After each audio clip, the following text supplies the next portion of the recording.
Hello, hello. Hello, everybody. I'm getting started. Just gonna get everybody in the house first. We're gonna get rolling here.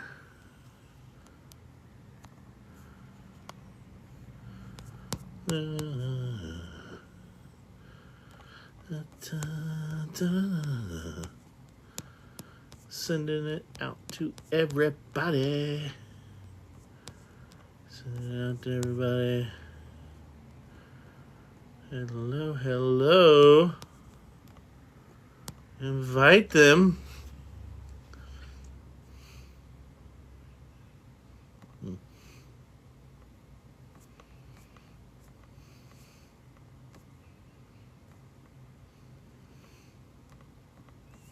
Hello, hello, everybody. Welcome in, welcome in, welcome in. Welcome in, welcome in. Welcome in.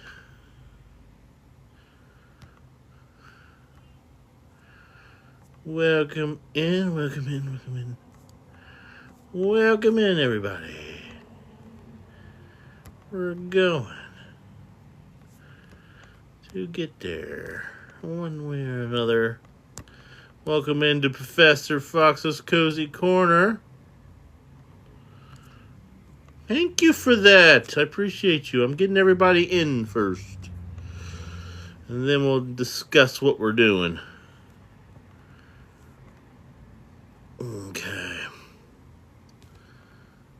Yes, yes. Tease. Yeah.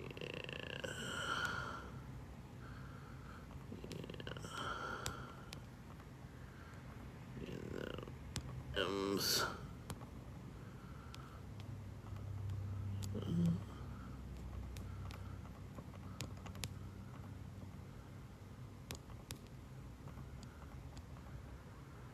There we go. All right. Welcome, welcome. Hello, Alexander. I think everybody's doing great, Money Wolf. Okay. So we're going to begin our Dickens of Christmas.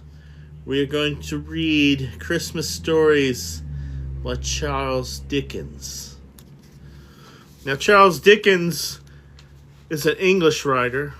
So we're going across the pond. We're going across the pond is where we're going. We're going across the pond, going into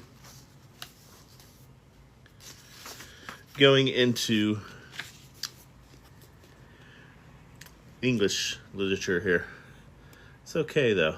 It's all good. Oh, thank you for that. I'm going to pin our products that we have for today. And then we're going to get started talking about Charles Dickens. All right. In products today, we have the fluorescent USB rechargeable book lamp. Get yours today for $12.59. It's really nice. I use it so I can read better. As you get older, light is your friend. All right. The bed shear. Striped flannel fleece. I can't say anything bad about this. This is the blanket of TikTok. This is the blanket that I'm going to get all my friends for gifts. It is a wonderful blanket. Buy it now for $17.89. And then behind me, I have the Salking 2-in-1 Salt Purifier. Has Himalayan salt rocks that I really like. Get yours today for $30. Those are our products for today. And then we're going to get right into Dickens. All right. Charles Dickens. When I was in college, did some significant work with Mr. Charles Dickens. That's a lot of things. So I know quite a bit here. So here we go.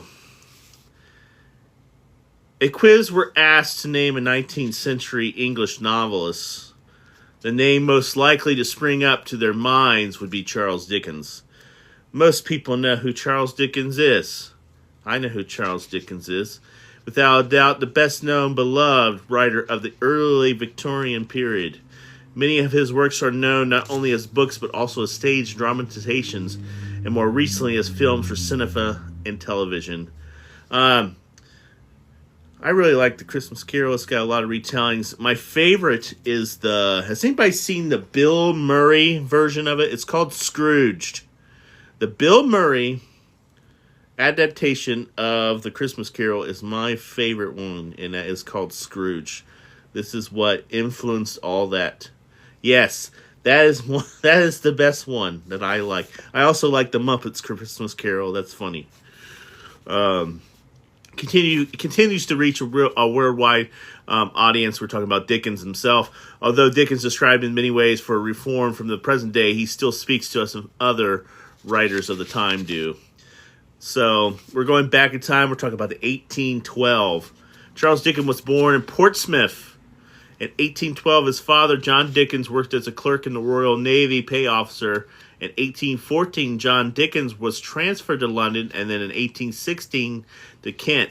The family might be considered a lower middle class family and should have been comfortably well off. Sadly, however, John Dickens was forced to return to London in 1821, and this coupled with his carelessness in money matters, much like David Copperfield. So, David Copperfield is another book by Charles Dickens that we are going to read on this channel. I don't know when, but David Copperfield is on my list of Charles Dickens, along with The Tale of Two Cities is also a Charles Dickens one that I'm going to read.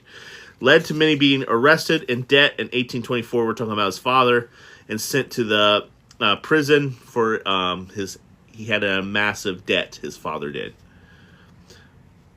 Charles was then sent out to earn his living working in a factory. Although he felt humiliated by his downturn in life, he gave him an insight into the lives of the poor and the working class. So we're going to see that throughout his writing. He describes the working class, the poor class, in London of the time very well. Dickens does that because he lived among them.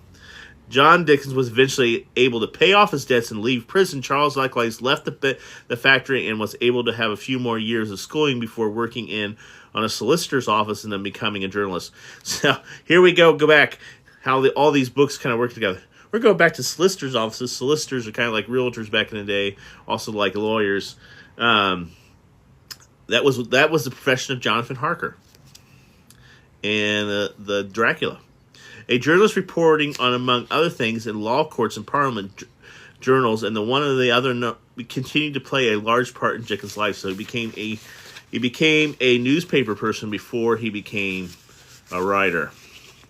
In 1836, the first installment of his first novella, The Pickwick Papers, appeared, and within a few months it was said the whole reading world was taking about the Pickwicks, and Dickens had become the most popular author of the day. So he did get popularity in his life. One critic, however, suggested that he needed no gift of prophecy to foretell his fate. He has risen like a rocket, and he will continue down like a stick. How wrong he was. At about this time, Dickens married Catherine Horgrove, the daughter of the fellow journalist. The couple were perhaps not well suited, and although the marriage lasted 20 years, they had 10 children. Yeah, 10 children. Oh my gosh. He did not end well. In 1857, Dickens fell in love with a young actress, Elaine Turin. In 27 years, his junior. Divorce was out of the question for someone in Dickens' position, but he and Catherine separated. The relationship between the writer and the actress, however, lasted until Dickens' death.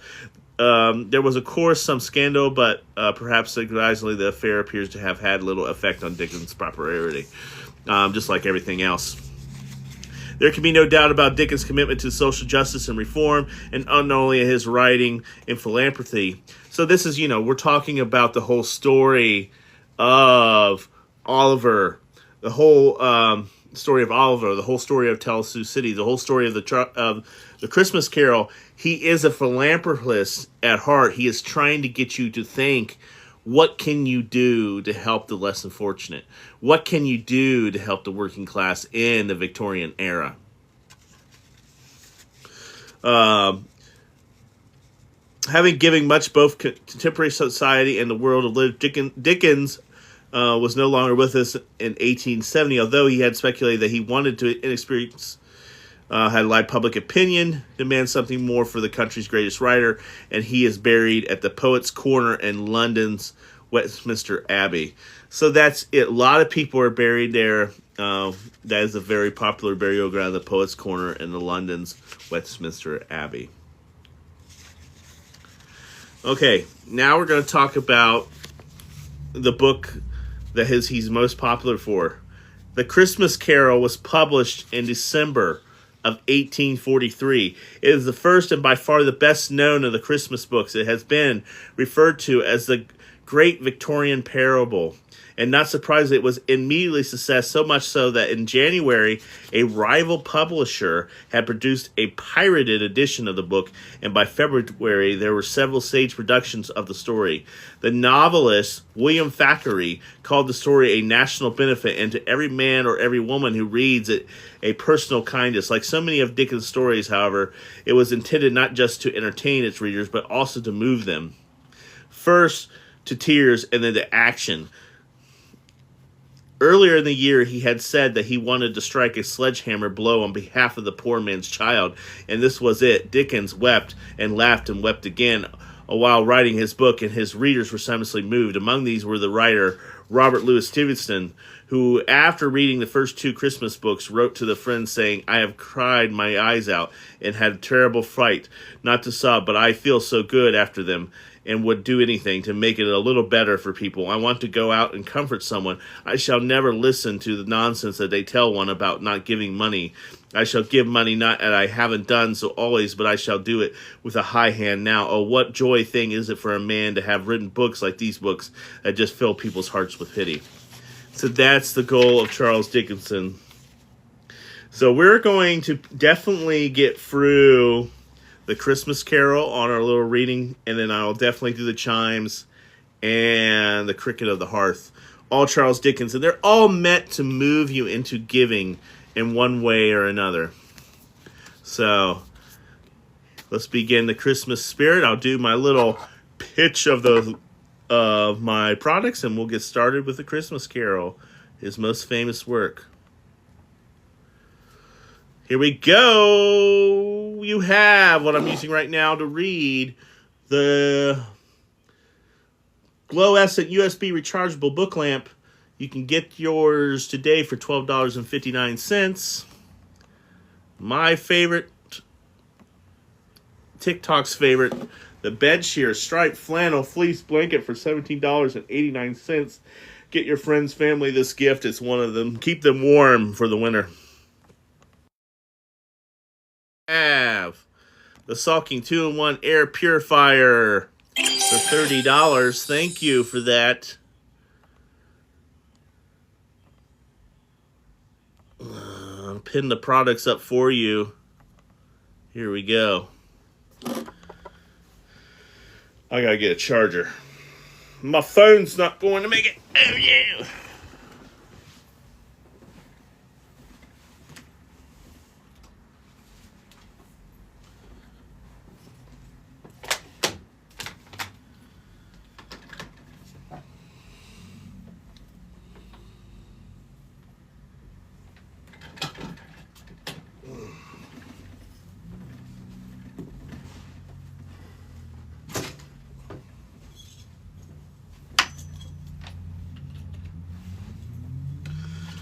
Georgia, make me want to be.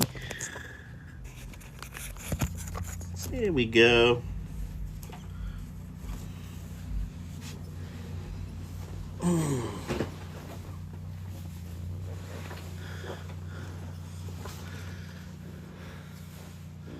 Hey, getting myself together one way or another here. Here we go. Let's see where I'm at here.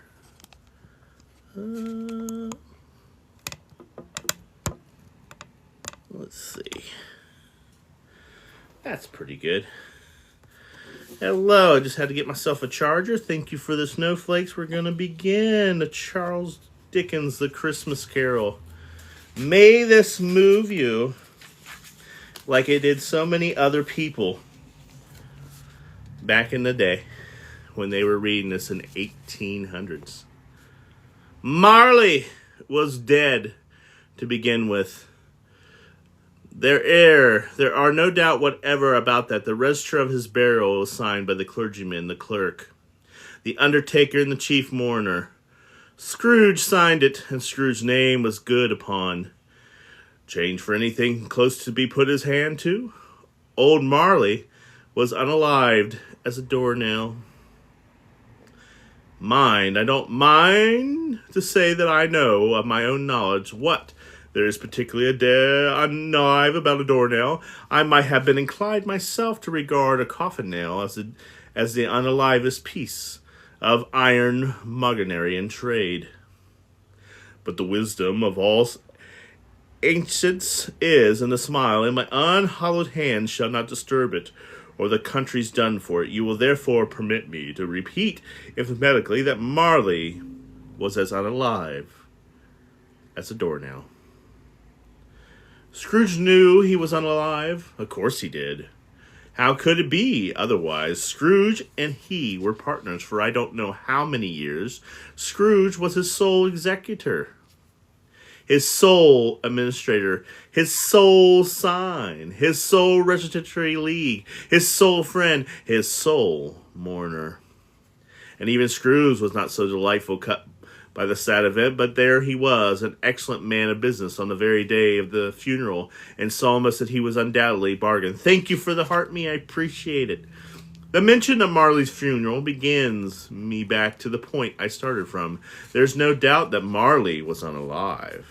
This must be distinctly understood, or nothing wonderful can come of the story I am going to relate. If he were not perfectly conceived that Hamlet's father was unalive before the play began, there would be nothing more remarkable in his taking a stroll at night in an easterly wind upon his own ramparts than there would be any other middle-aged gentleman rushing turn and after dark in a brave spot, say St. Paul's churchyard, for instance. Literally, to astonish his son's weak mind, Scrooge never painted out old Marley's name. There stood, years after, above the warehouse door, Scrooge and Marley's. Yes, we're back to the wonderful Victorian literature. I don't know what Victorian literature has to do with Hamlet, but boy, do they love Hamlet. Oh my gosh. Another mention of Hamlet, just like we had in Dracula. There it is. The firm was known as Scrooge and Marley's. Sometimes people new to the business called Scrooge, and sometimes Marley, be he answered to both names. It was all the same in him. Oh, but he was a tight-fisted hand at the grindstone. Scrooge, a squeezing, retching, grasping, scraping, clutching, covetous old man.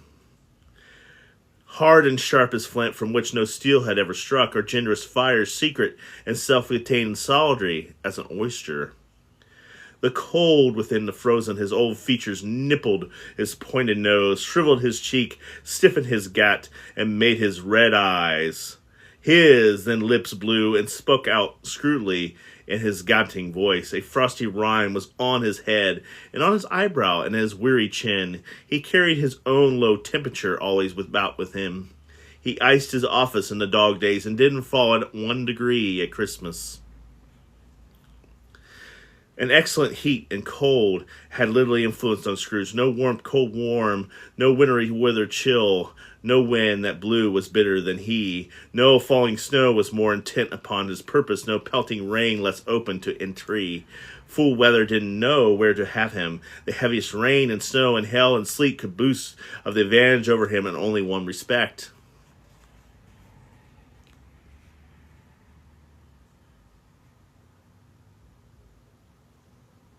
They often come down handsomely, and Scrooge never did.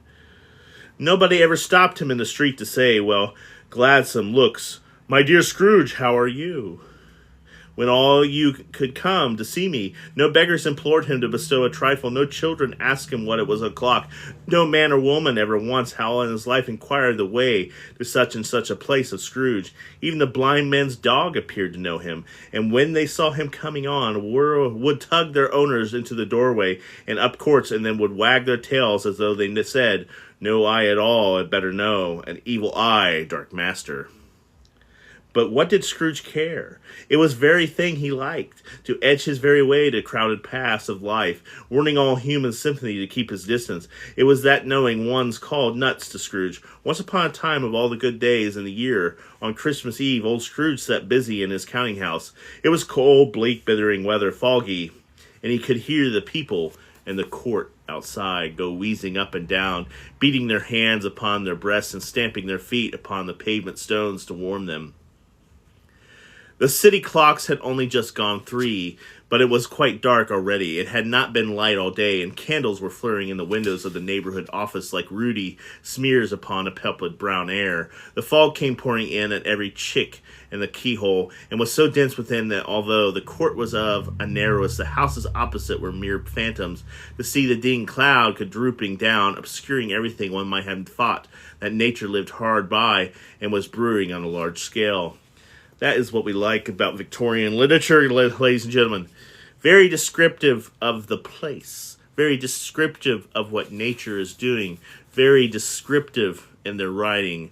This is giving us back to Bram Stoker style. We're going into the 1800s, and this is what Dickens is famous for. Painting the scene of dreariness. The door of Scrooge's counting house was open, that it might keep its eye upon his clerk, who in the dismal little cell beyond a sort of trunk was copying letters. Scrooge had very little small fire, but the clerk's fire was so much smaller that it looked like one coal, but it couldn't replenish it, for Scrooge kept the coal box in his own room, and so surely as the clerk came in with the shovel, the master predicted it would be necessary for them to put, whereof the clerk put on his white comforter and tried to warm himself at the candle, in which effort, not being a man of strong imagination, he failed. "A Merry Christmas, Uncle! God save you!" cried a cheerful voice. It was the voice of Scrooge's nephew, who came upon him so quickly that it was the first imitation he had at his approach. "Bah!" said Scrooge. "Humbug!" He had so heated himself with rapid waking in the fog and frost that Scrooge's nephew, that he was all in a glow, and his face was ruddy and handsome. His eyes sparkled, and his breath smoked again. "Christmas? A humbug, Uncle," said Scrooge's knuckle. "You don't mean that, I'm sure." "I do," said Scrooge. "Merry Christmas. What right have you to be merry? What reason have you to be merry? You're poor enough. Come then, return your nephew.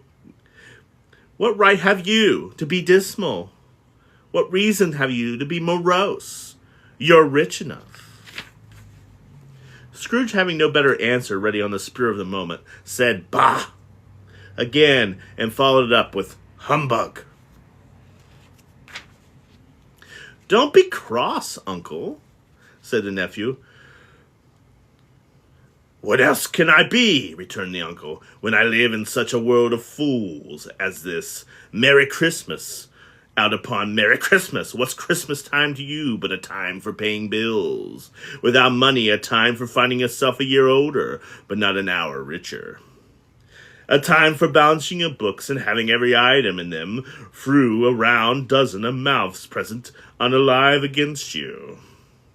"If I could work my will," said Scrooge, "undoubtedly every idiot who goes about Merry Christmas on his lips should be boiled in his own pudding and buried in a stake of holly through his heart. He should." "Uncle!" pleaded his nephew. "Nephew!" returned the uncle sternly. "Keep Christmas in your own way and let me keep it in my way." "Keep it!"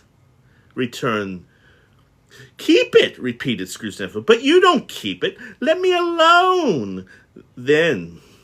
Much go may it do you. Much go as ever it done you." "There are many a things from which I might have derived good, by which I have not profited. I dare say return, nephew. Christmas among the rest, but I am not sure I have always thought of Christmas time when it comes around. Apart from the vintage due to its sacred name and origin, if anything belongs to it, can be part from that as a good time, a kind, forgiving, charitable, pleasant time. The only time I knew of it in the long calendar of the year when men and women, some by one consent, to open their shut-up hearts and freely and to think of people below them as if they were really their fellow passengers to the grave, and not another race of creatures bound on other journeys. And therefore, uncle, though it has never put a scrap of gold in my pocket, and I believe that has done me good, and I will do me good, and I say, God bless you. Oh, I'm glad you're enjoying this.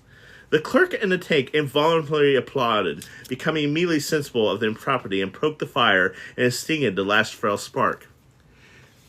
Let me hear another sound from you, said Scrooge, and you'll keep Christmas by losing your situation.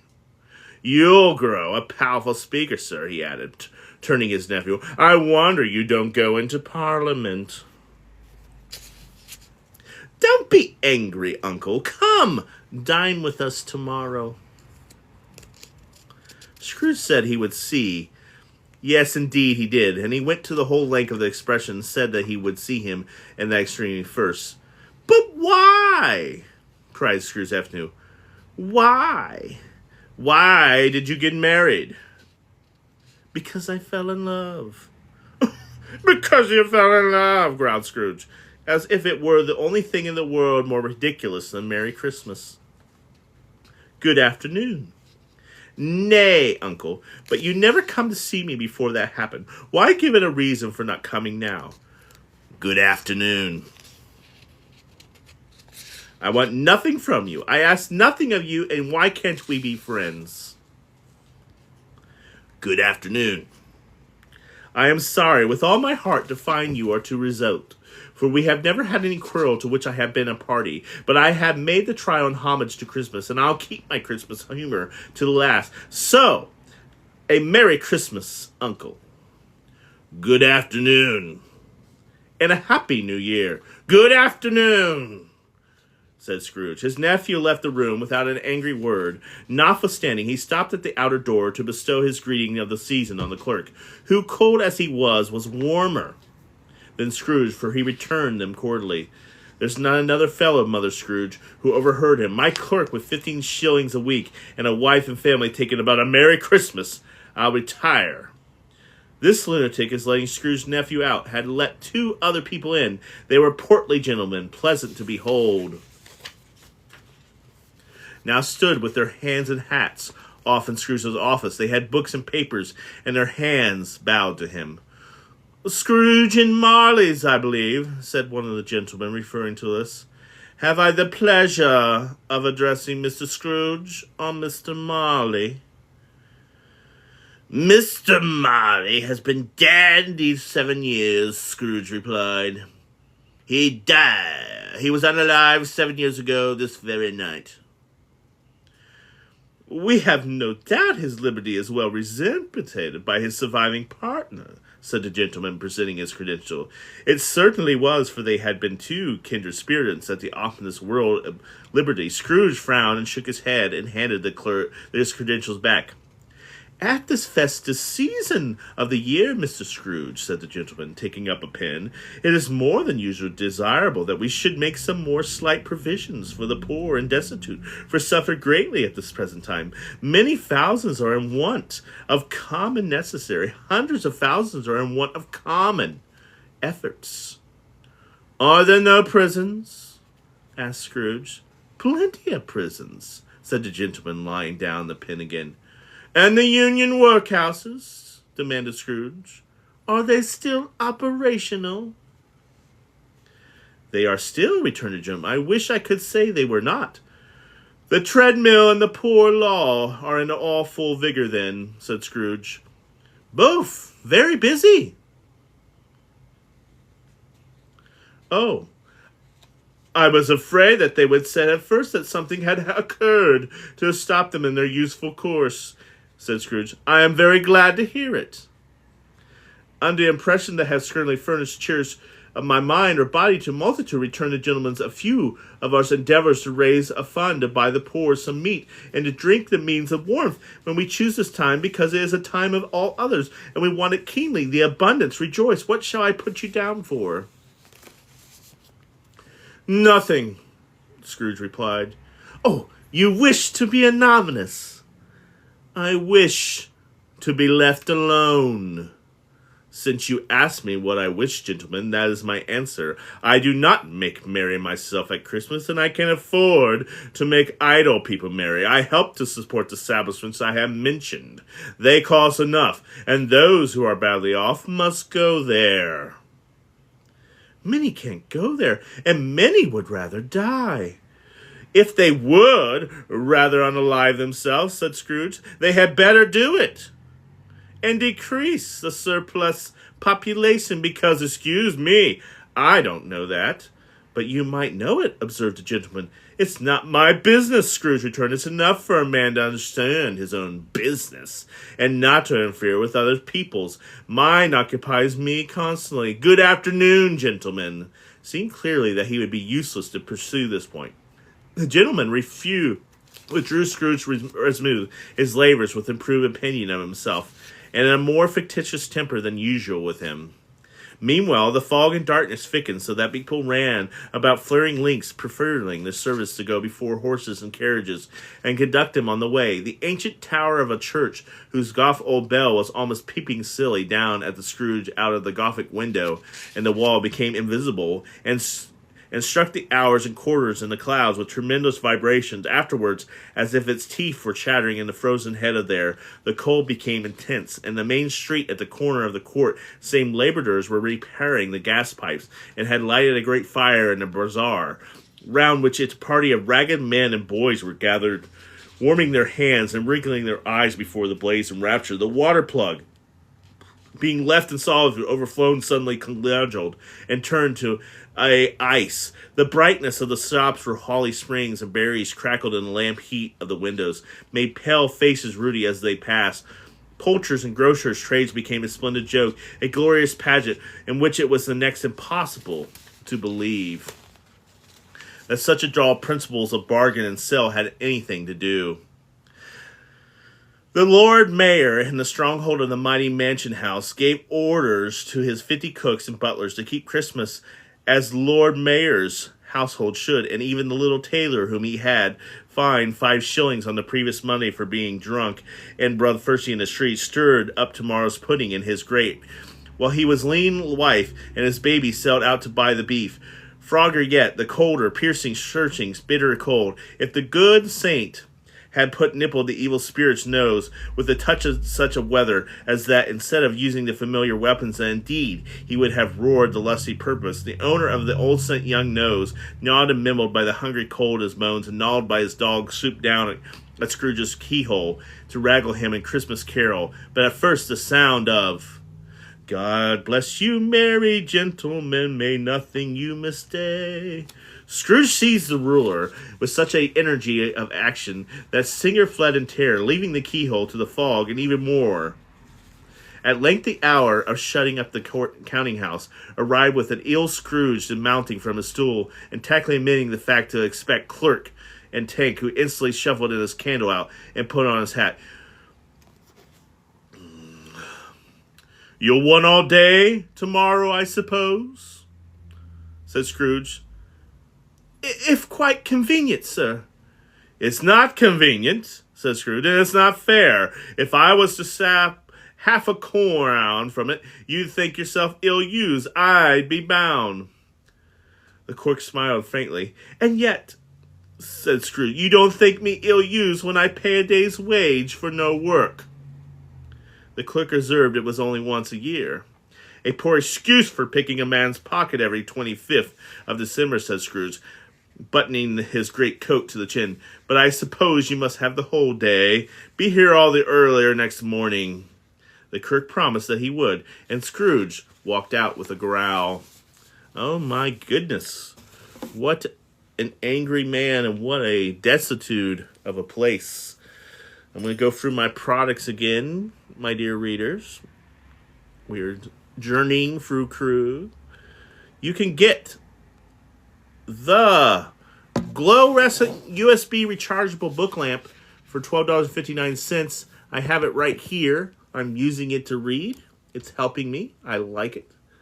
You can get the Bedshear striped flannel fleece blanket for $17.89. I love this blanket. It is very nice for a nice gift for someone. My cat loves it. It's a great blanket. I really recommend it. I use it for all of my readings. $30 for the Sulking 2-in-1 air purifier that's behind me that uses the nice Himalayan rocks.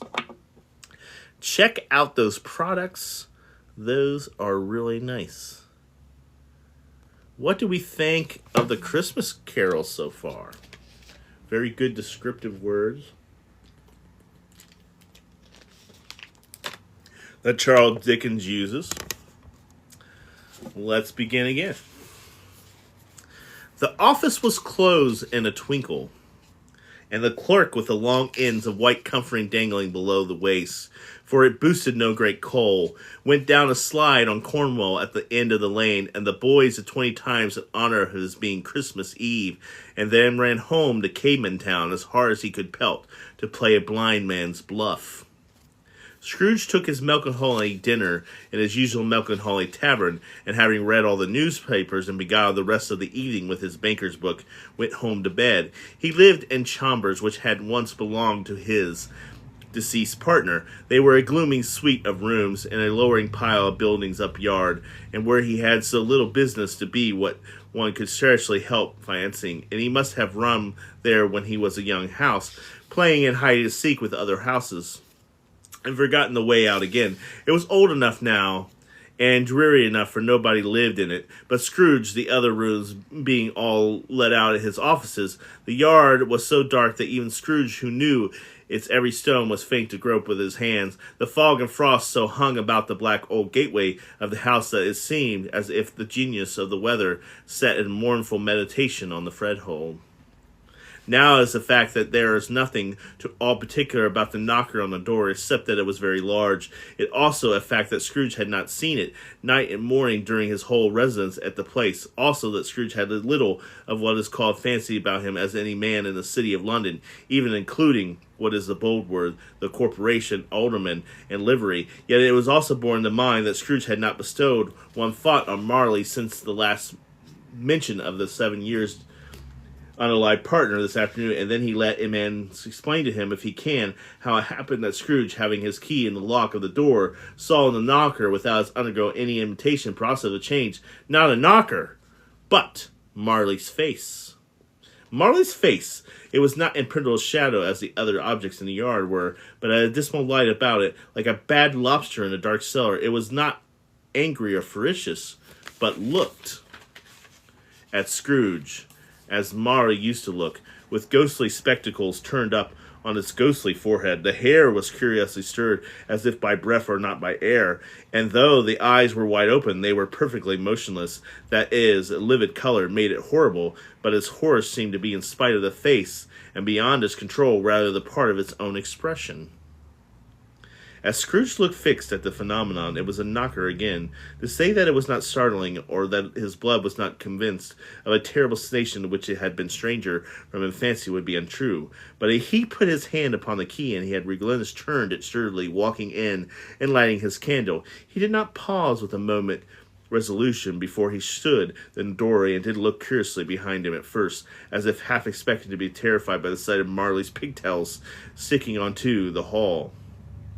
But there was nothing on the back of the bark. Oh, thank you for that. Of the door, except the screws and nuts that held the knocker on so. And he said, "Pooh, pooh," and closed it with his bang.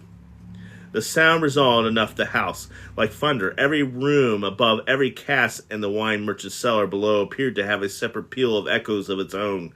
Scrooge was not a man to be frightened by echoes. He fastened the door, walked across the hall, and up the stairs slowly to trimming his candle as he went. You may talk vaguely about a driving a coach and six up a good, or old flight of stairs, or though a bad young Act of Parliament, but I mean to say you might have got a hearse up that staircase and taken it broadside with the splinter bar towards the wall and the door towards the blasterings, and done it easy. There was plenty of width for that, and the room to spare, which is perhaps the reason why Scrooge thought it saw a locomotive hearse going on before him in a gloom. Half a dozen gas lamps out of the street wouldn't have lighted entry too well, so you may suppose that it was pretty dark when Scrooge dipped.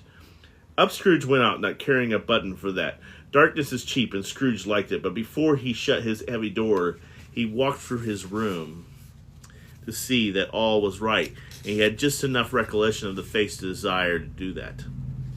Sitting room, bedroom, lumber room, all as though they should be. Nobody under the table, nobody under the sofa. A small fire in the grate, spoon and basin ready, and the light saucepan of gruel. Scrooge had a cold in his head upon the fob. Nobody under his bed, nobody in the closet, nobody in his dressing gown, which was hanging up in the suspicious attitude against the wall. Lumber room as usual. Old fire guard, old shoes, 2 fish baskets, washing stand on 3 legs, and a poker. Quite satisfied, he closed his door. He locked himself in, which was not his custom. Thus, scared against surprise, he took off his cravat, put on his dressing gown and slippers and his nightcap, and sat down before the fire to take his gruel. It was very low fire indeed, nothing on such a bitter night. He was obliged to sit close to it, and brood over it before he could extract the last sensation of warmth from such a handful of fuel. The fireplace was an old one, built by some Dutch merchant long ago and paved all round, and gaunt Dutch tiles designed to illustrate the sculptures. There were Cains and Abels, Pharaoh's daughters, queens of Sheba, angelic messengers descending through the air, all clouds like feather beds, Abraham's, Balsamirs, apostles putting off to the sea in butter pots, hundreds of thinkers to attract his vots, and yet the face of Marley, 7 years unalive, came like the ancient Pharaoh's robe, and swallowed the whole, and each smooth tile had been oblique at first with power to shape some picture of the service from the disjointed fragments of his thoughts. There had been a copy of old Marley's head on every one. "Humbug!" said Scrooge, and walked across the room every several turns, and sat down again as he threw his head back in the chair, and glance happened to rest upon a bell, a distant bell that hung in the room, and communicated for some purpose now forgotten with a chamber in the high street of the building. It was with his great astonishment, with a strange excellent dread, that as he looked, he saw the bell begin to swing, and it swung softly, and the onset of the secret made a sound, but soon it rang out loudly, and so did every bell in the house. So this is where we get into, we got this interesting ghost story. This might have lasted half a minute or a minute, but it seemed an hour. The bells ceased as they had begun. Together they were succeeded by the clanging noise, deep down below, as if some person were dragging a heavy chain over the casks in the wine merchant's cellar. Scrooge then remembered to have heard the ghosts in the haunted houses were described as dragging chains. The cellar door flew open with a booming sound, and then he heard the noises much louder on the floors below, the coming up the stairs, then coming straight towards the door. "It's humbug still," said Scrooge. "I won't believe it." His color changed, though, when he, without a pause, it came on through the heavy door, and passing into the room before his eyes, upon it coming in, the unaliving flame leaped up as though it carried. "I know him!" Marley's ghost, and it fell again. The same face, the very same. Marley in his pigtails, usually waistcoat, tights, and boots. The tassels on the leather breasting, like his pigtail, was clasped about his middle, and it was long and wound above him like a tail. And it was made, for Scrooge observed it closely, of the cash boxes, keys, padlock, ledgers, deeds, and heavy purses wrought in steel. His body was transparent, so that Scrooge observed him and looked through his waistcoat, could see the 2 buttons on his coat behind. Scrooge had often heard and said that Marley had no bowels, but he had never believed it until now. Nor did he believe it even now, though he looked the phantom through and through, and he saw it standing before him, though he felt the chilling influence of his unalive cold eyes, and remarked the very texture of the folded handkerchief bound about his head and chin, which wrapped, and he had not observed before. He was still entrenched and fought against his senses. "How now?" said Scrooge, ghastly and cold as ever. "What do you want with me?" "Much." Marley's voice, no doubtly about it. "Who are you?" "Ask me who I was." "Who were you, then?" said Scrooge, raising his voice. "Your particular first shade," he was going to say, to a shade, but subsequently this is much appropriate. "In life, I was your partner, Jacob Marley." Can you sit down?" asked Scrooge, looking doubtfully at him. "I can." "Do it, then." Scrooge asked the question because he didn't know whether a ghost so transparent might find himself in a condition to take a chair, and felt that in the event of him being impossible, it might involve the necessary embarrassment explanation. But the ghost sat down on the opposite side of the fireplace, as if it were quite used to it. "You don't believe in me," observed the ghost. "I don't," said Scrooge. "What evidence would you have of my reality beyond your senses?" "I don't know," said Scrooge. "What, do you doubt your senses?"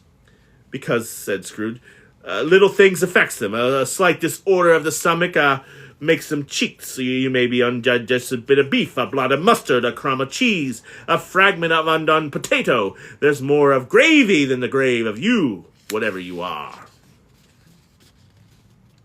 Scrooge was not much in the habit of crackling jokes, nor did he feel in his heart by any means waggish then. The truth is that he tried to be smart, as a means of distracting his own attention and keeping down his terror, for the spectre's voice disturbed the merry marrow of his bones. To sit staring at those fixed, perplexed, glazed eyes in silence for a moment would play, Scrooge felt, the very deuce with him. There was something very awful, too, in the spectre's being provided with an internal atmosphere of his own. Scrooge could not feel it himself.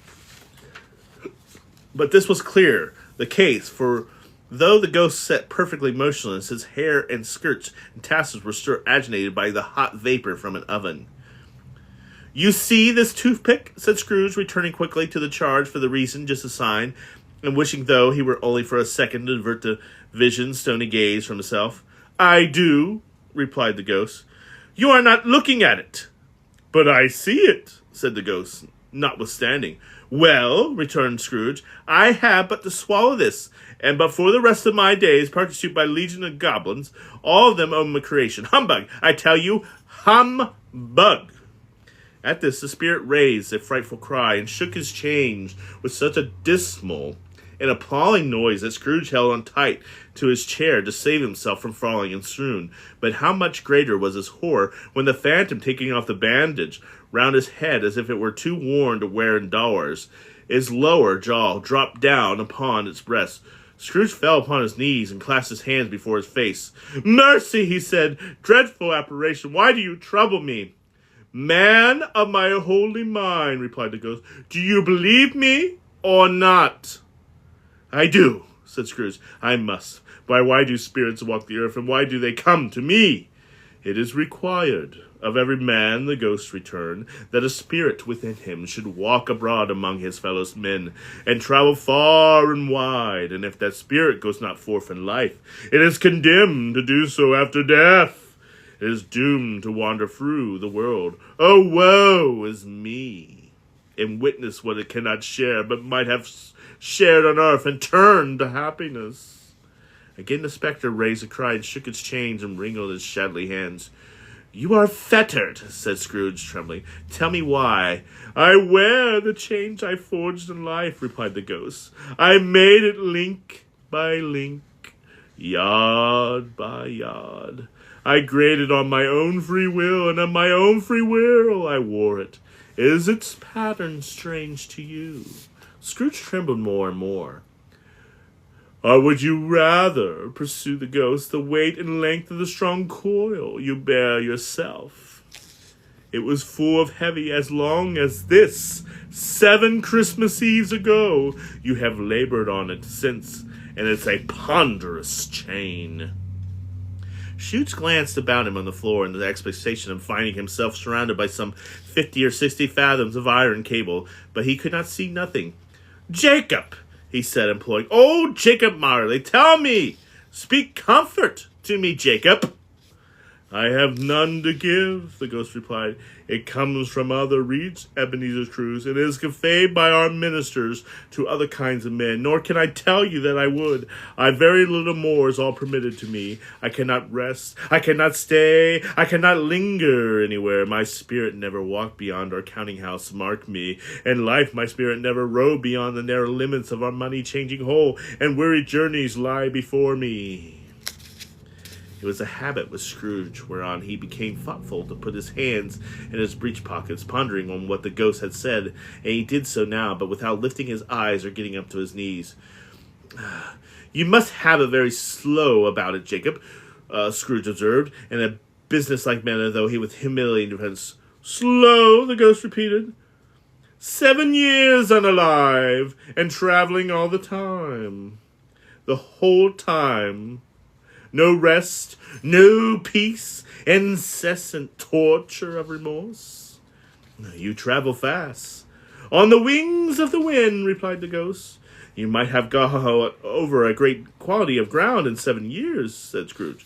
The ghost, on hearing this, set up another cry and clankled his chain so hideous that the unalive silence of the night that ward would have been justified in henceforth for nuisance. O captive bound in denied iron, cried the phantom, not to know the ages of incessant labor by mortal creatures, for this earth must pass into eternity before the good of which it is expected to all develop, not to know that any Christmas spirit working kindly in this little spirit, wherever it may be, will find its mortal life too short for its vast means of usefulness, not to know that no space of regret can make amends of one's life's opportunity misused, yet such am I. Oh, such was I. But you were always a good man of business, Jacob, fluttered Scrooge, who knew began to applaud this to himself. Business! Cried the ghost, wringing his hands again. Mankind was my business. The common welfare was my business. The dealings of my trade were but a drop of water in the comprehension ocean of my business. It held up a chain in his arm's length, as if it were the cause of all his unraveling grief, and flung it heavily upon the ground again. Why did I walk through the crowds of fellow beings with my eyes turned down and never raised to them a blessed star, which led the wise man to be a poor aboon, where there were no poor homes to which light would have conducted me? Scrooge was very dismayed to hear the spectre going on at the rate, and began to quick his seating. Hear me! Cried the ghost. My time is nearly gone. I will, said Scrooge, but don't be hard upon me. Don't be foolery, Jacob. Pray. How is it that I appear before you in a shape that you can see? I may tell you, I have sat invisible beside you many and many a day. It was not an agreeable idea, Scrooge shivered, and wiped the perspiration from his brow. This is not light part of my presence, pursued the ghost. I am here tonight to warn you that you have a chance and hope of escaping my fate. A chance and hope of pronouncing, Ebenezer. You are always a good friend to me, said Scrooge. Thank thee. You will be haunted, resumed the ghost, by 3 spirits. Scrooge's countenance fell almost a low of the ghost had done. Is that the chance that you hope you mentioned, Jacob? He demanded in a faltering voice. It is. I think I'd rather not, said Scrooge. Without their visit, said the ghost, you cannot hope to shun the path I tread. Expect the first tomorrow, when the bell tolls 1. Couldn't I take them all at once and have it over with, Jacob? Hinted Scrooge. Expect the second on the next night at the same hour. The third upon the next night, with the last stroke of 12 has ceased to vibrate. Look to see me no more, and look that, for your own sake, you remember that has passed between us. And when he had said these words, the spectre took his wrapper from the table and bound it and round the head as before. Scrooge knew this by the smart sound of his teeth made when the jaw were brought together by the bandage. He ventured to raise his eyes again and found his supernatural visitor confronting him in an erect attitude, and with his chain wound over about his arms. The apparition walked back towards from him, and at every step took the window rise itself a little, so that even the spectre reached, and it was open wide. It beckoned Scrooge to approach, which he did, and then they were within 2 paces of each other. Marley's ghost held out his hand, warning him to come no nearer. Scrooge stopped, not so much in obedience and as in surprise and fear, for now on the rising of the hand he became sensible of confused noises in the air, incoherent sounds of lamentation and regrets.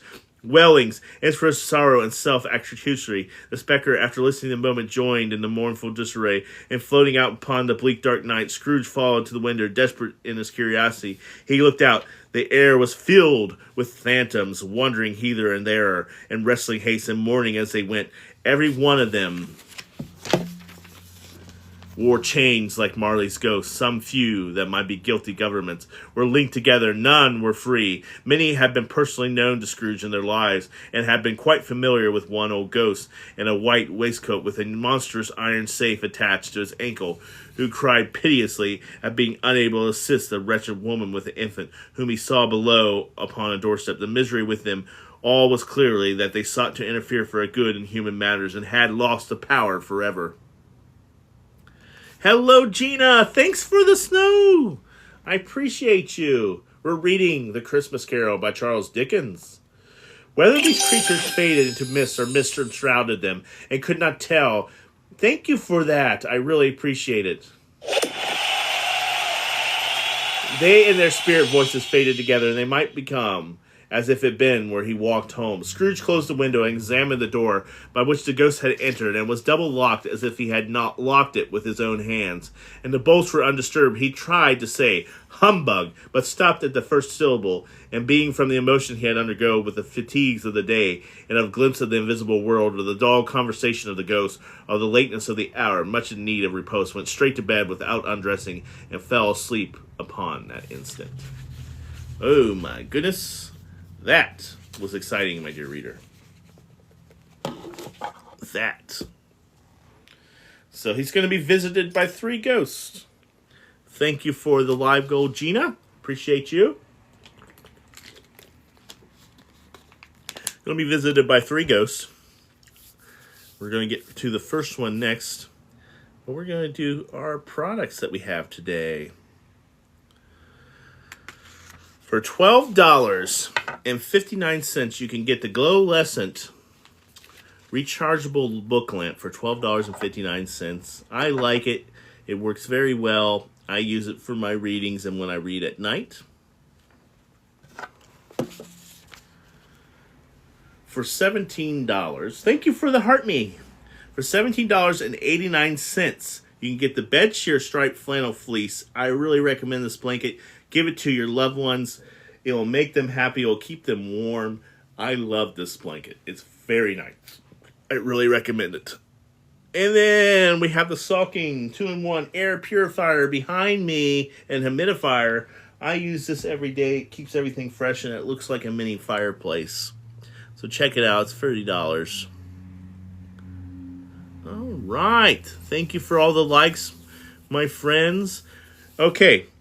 So we just had our first ghost story. That was cool. Marley's ghost came to warn him. Thank you for the heart me.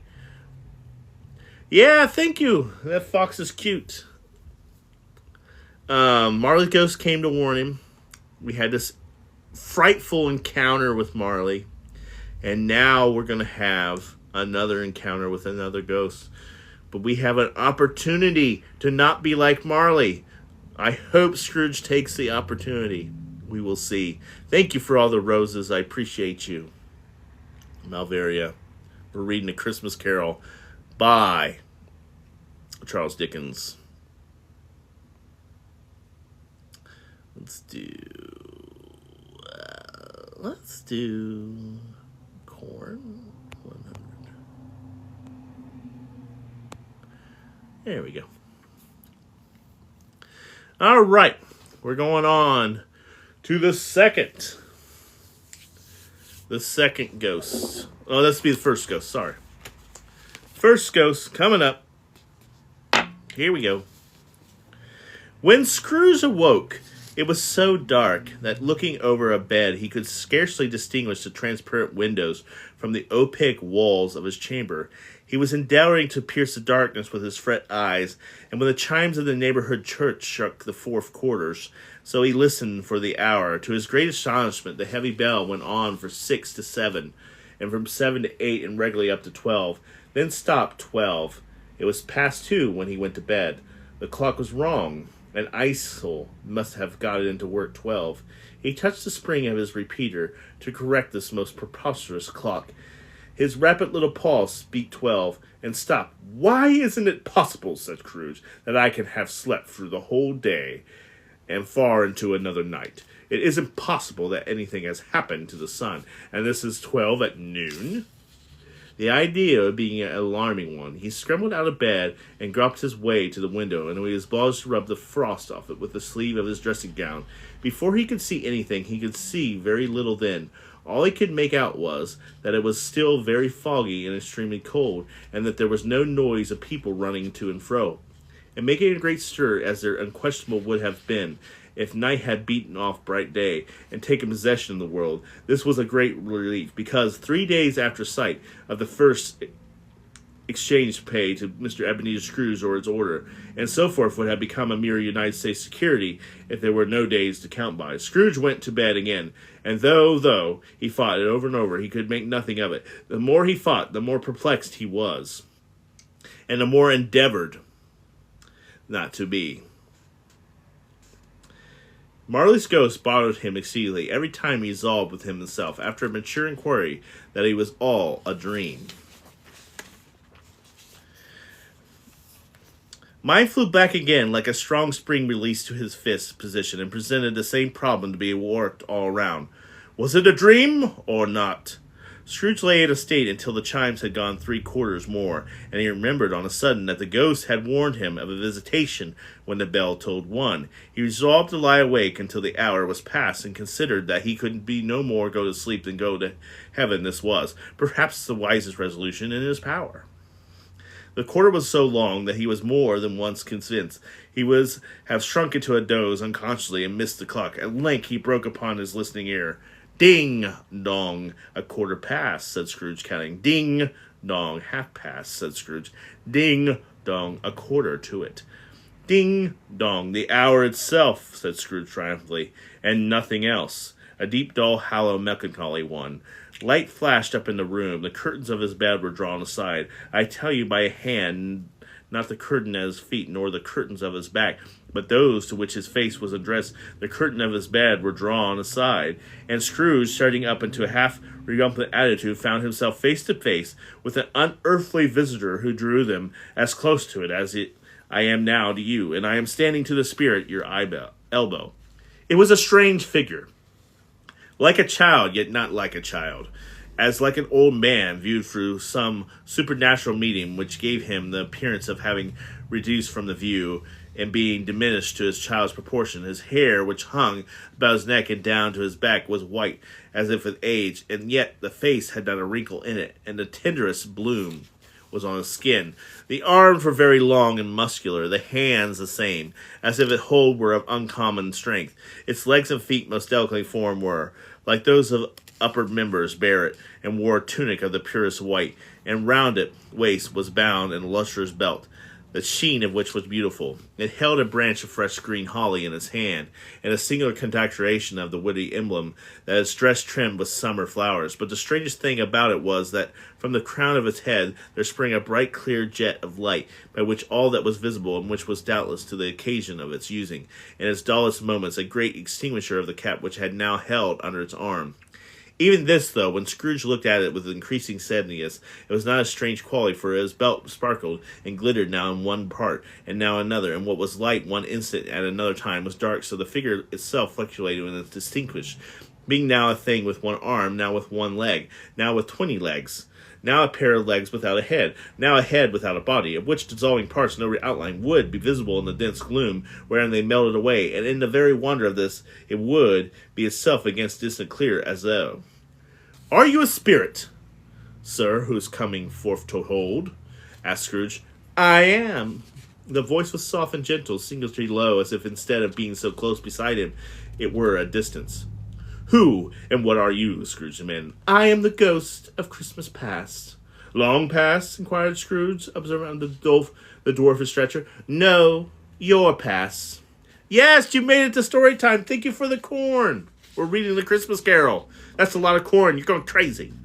Perhaps Scrooge could not have told anybody why if anybody could have asked him, but he had a special desire to the spirit in his cap and begged him to be covered. What, explained the ghost, would you not so soon put out with worldly hands the light I give? It is not enough for you.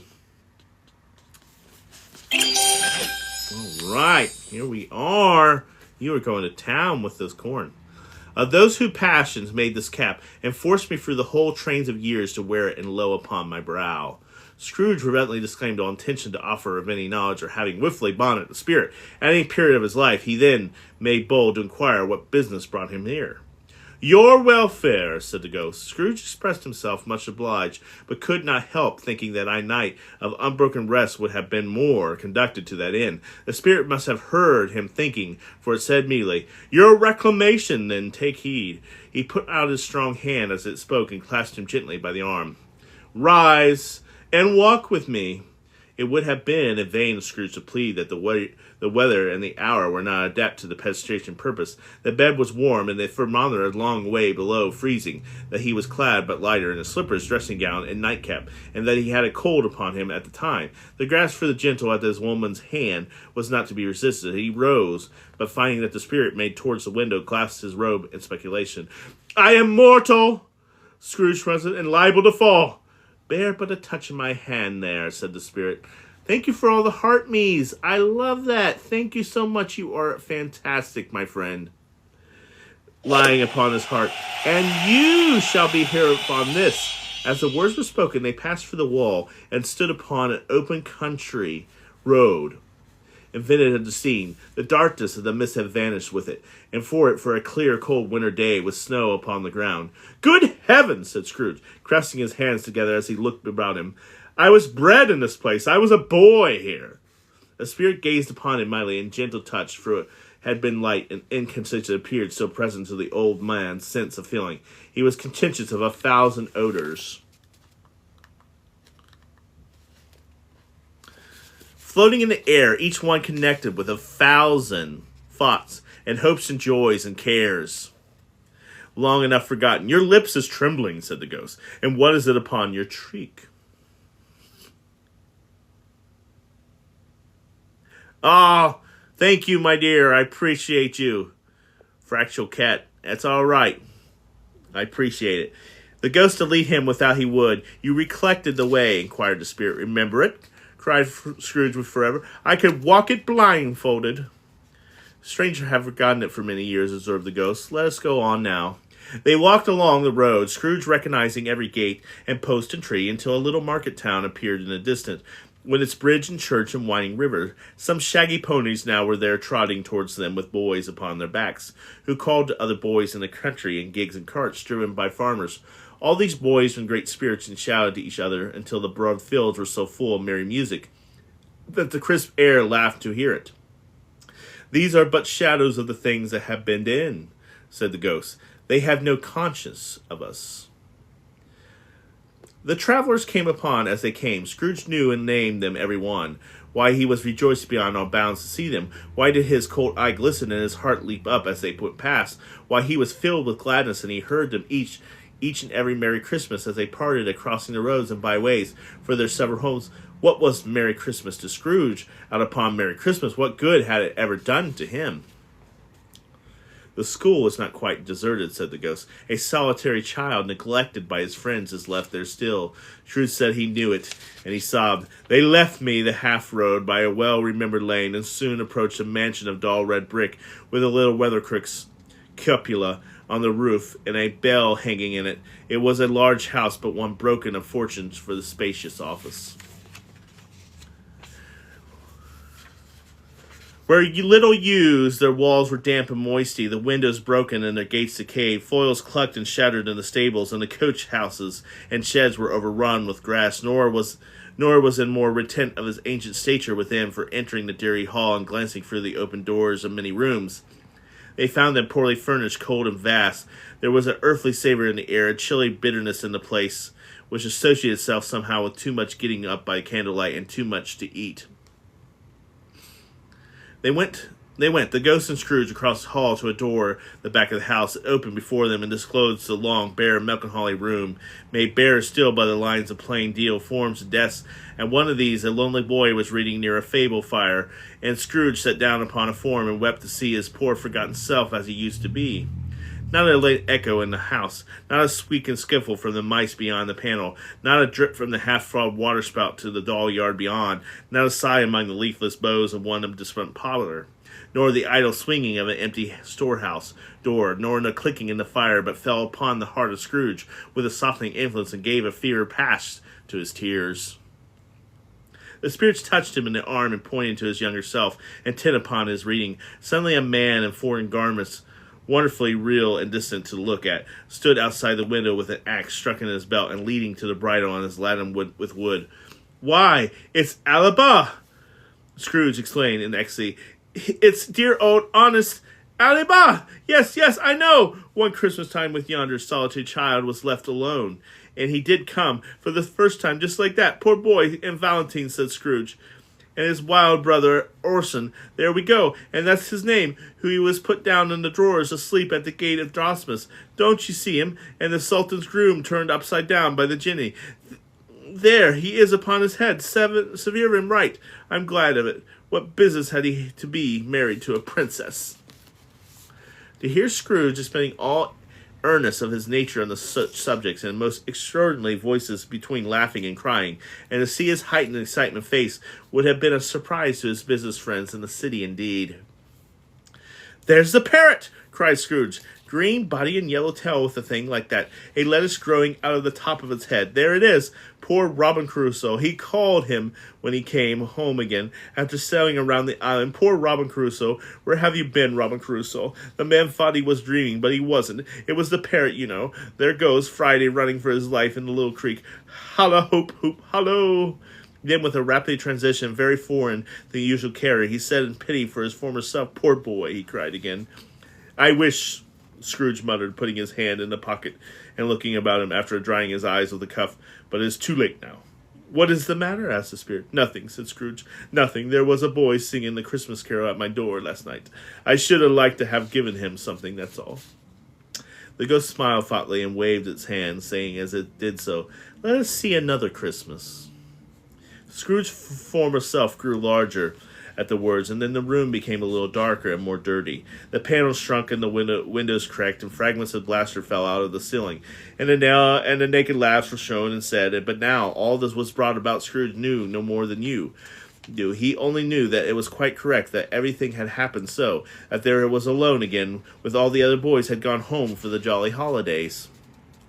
He was not reading now, but walking up and down. Desperately, Scrooge looked at the ghost, and with a mournful shaking of his head, glanced anxiously towards the door. It opened. A little girl, much younger than the boy, came darting in and putting her arms around the neck, and often kissing him, addressed him as her "Dear, dear brother. I have come to pick you home, dear brother," said the child, clapping her tiny hands and bending down to laugh. "To bring you home, home." "Home, little Fan?" returned the boy. "Yes," said the child, beaming with glee. "Home for good, and all for home forever, forever. Father is so much kinder than he used to be. The home's like heaven. He spoke so gently to me one dear night, when I was going to bed, that I was not afraid to ask him once more if you might come home. And he said yes, you should, and he sent me a coach to bring you, and you to be a man," said the child, opening her eyes, "and never to come back here. But first we're all together all Christmas long, and have the merriest time in the world."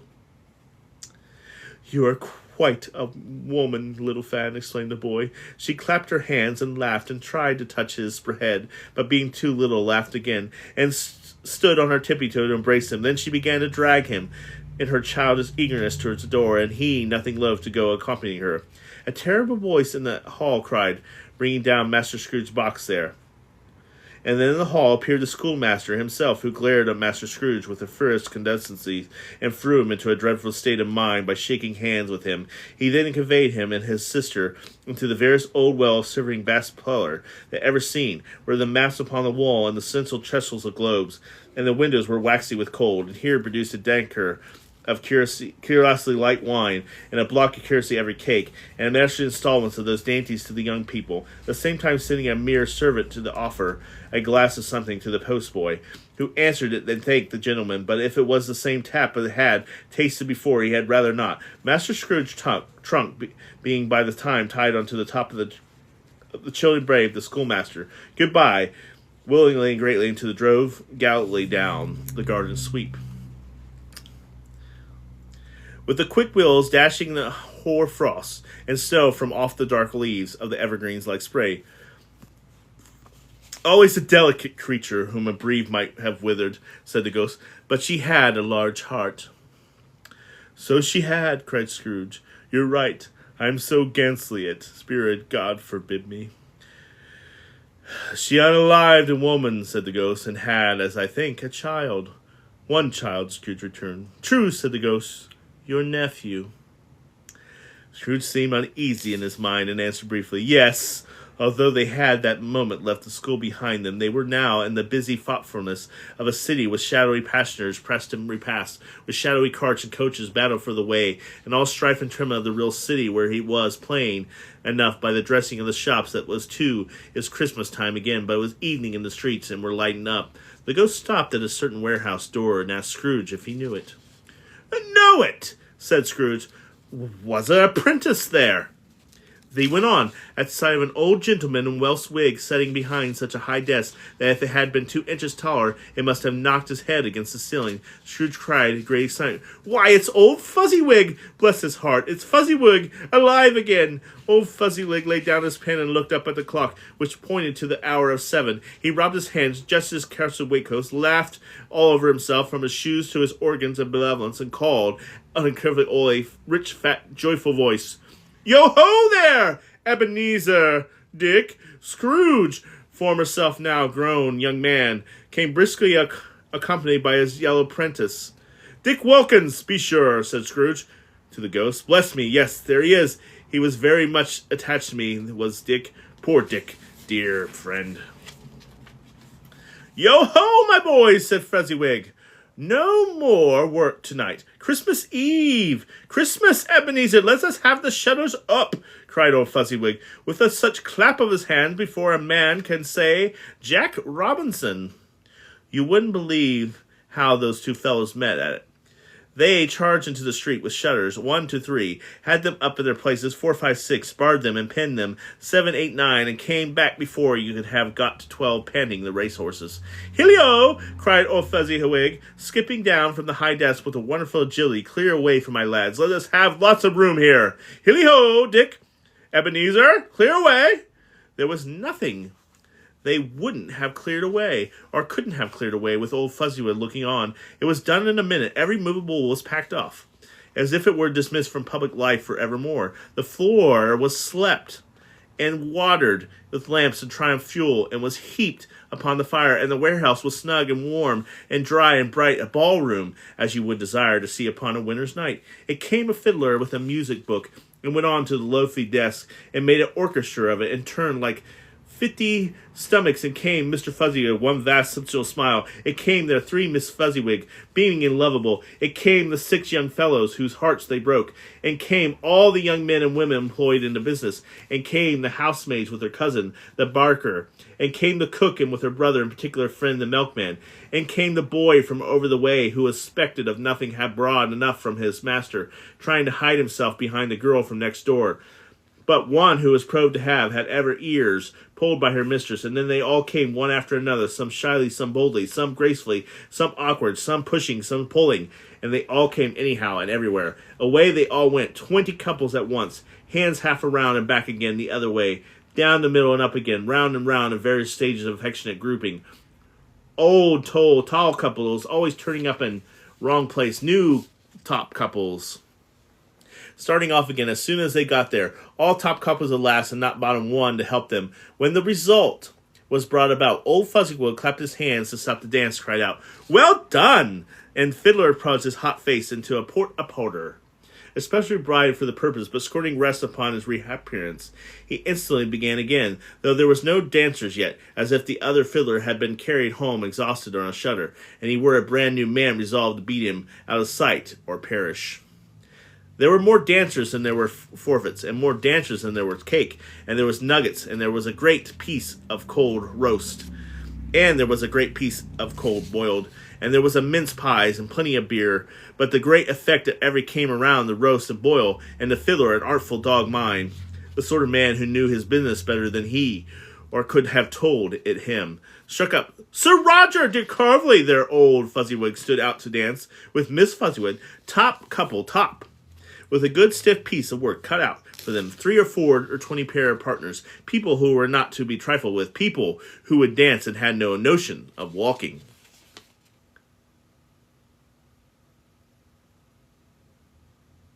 Yeah, the hour of 7, yeah. No, that's right. It is a fun way to say the hour. Thank Dickens for that, yeah. But if they had been twice as many, at 4 times, old Fuzzywig. Oh, what you... Did you do that? Was that a naughty chicken? Thank you for that. But if they had twice... Like, ah! Okay, thank you for that. I appreciate you. As to her, she was worthy to be his partner. In every sense of term. If this was hot praise, tell him heavier. It was used of positive light appearing to the issue from Fuzzywood, cleves they shore in every part of the dance like morns. You couldn't have predicted at any given time they would have become of them next. The dance entreat both hands to their partner, bow and courtesy, corkscrews, thread the needle and back again to the place Fuzzywood cut so deftly that it appeared to wink with his legs and came upon his feet again without a stagger. When the clock struck 11, those desperate ball broke up.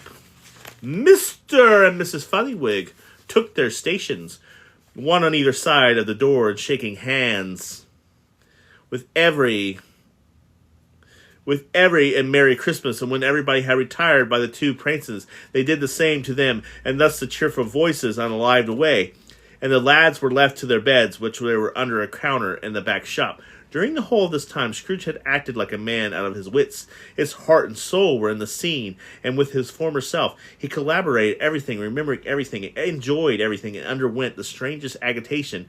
It was not until now that the bright faces of his former self and Dick were turned from them that he remembered that the ghost had become conscious that it was looking full upon him, while the light upon his head burnt very clear. "A small matter," said the ghost, "to make these silly folks so full of gratitude." "Small," echoed Scrooge. The spirit signed to him to listen of the 2 apprentices who were pouring out their hearts in praise of Fezziwig, and when he had done so, "Why, it is not. He has spent but a few pounds of your mortal money, 3 or 4, perhaps. Is that so much that he deserves his praise?" "It isn't that," said Scrooge, heeded the remark, and speaking unconsciously like his former, not his latter self. "It isn't that, spirit. He has the power to render us happy and unhappy, to make our service light or burdensome, a pleasure or toil. Say that this power lies in words and looks and things so slightly insignificant, it is impossible to add to count them up. What then? The happiness he gives us is quite as great as if it cost a fortune." He felt the spirit's glance and stopped. "What is the matter?" asked the ghost. "Nothing particular," said Scrooge. "Something, I think," the ghost says. "No," said Scrooge. "No, I should like to be able to say a word or 2 to my clerk just now, that's all." His former self turned down the lamps as he gave utterance to the wish. Scrooge and the ghost again stood by side in the open air. "My time grows short," observed the spirit. "Quick!" There was not addressed to Scrooge or to anyone whom he could see, but he produced an immediate effect, for again Scrooge saw himself. He was older now, a man in the prime of his life. His face had not had the harsh and ragged lines of later years, but it had begun to wear the signs of care. There was an eager, greedy, relentless motion in his eyes, which showed the passion that had taken root, and where the shadow of the growing tree would fall. He was not alone, but sat beside of the fair young girl in the mourning dress, in whose eyes there were tears which sparkled in the light that shone out of the ghost of Christmas past. "It matters little," said softly, "to you, very little. Another idol displaced me, and if I can cheer and comfort you in time, come as I would have tried to do, I have no just cause to grieve." "What idol has displeased me?" he rejoiced. "A golden one." "This is even-handed dealing of the world," he said. "There is nothing on which is so hard, so poverty, and there is nothing in professor condemned with such servility of the pursuit of wealth." "You fear the world too much," she answered gently. "All your other hopes have merged into the hope of being beyond the chance of sordid reproach.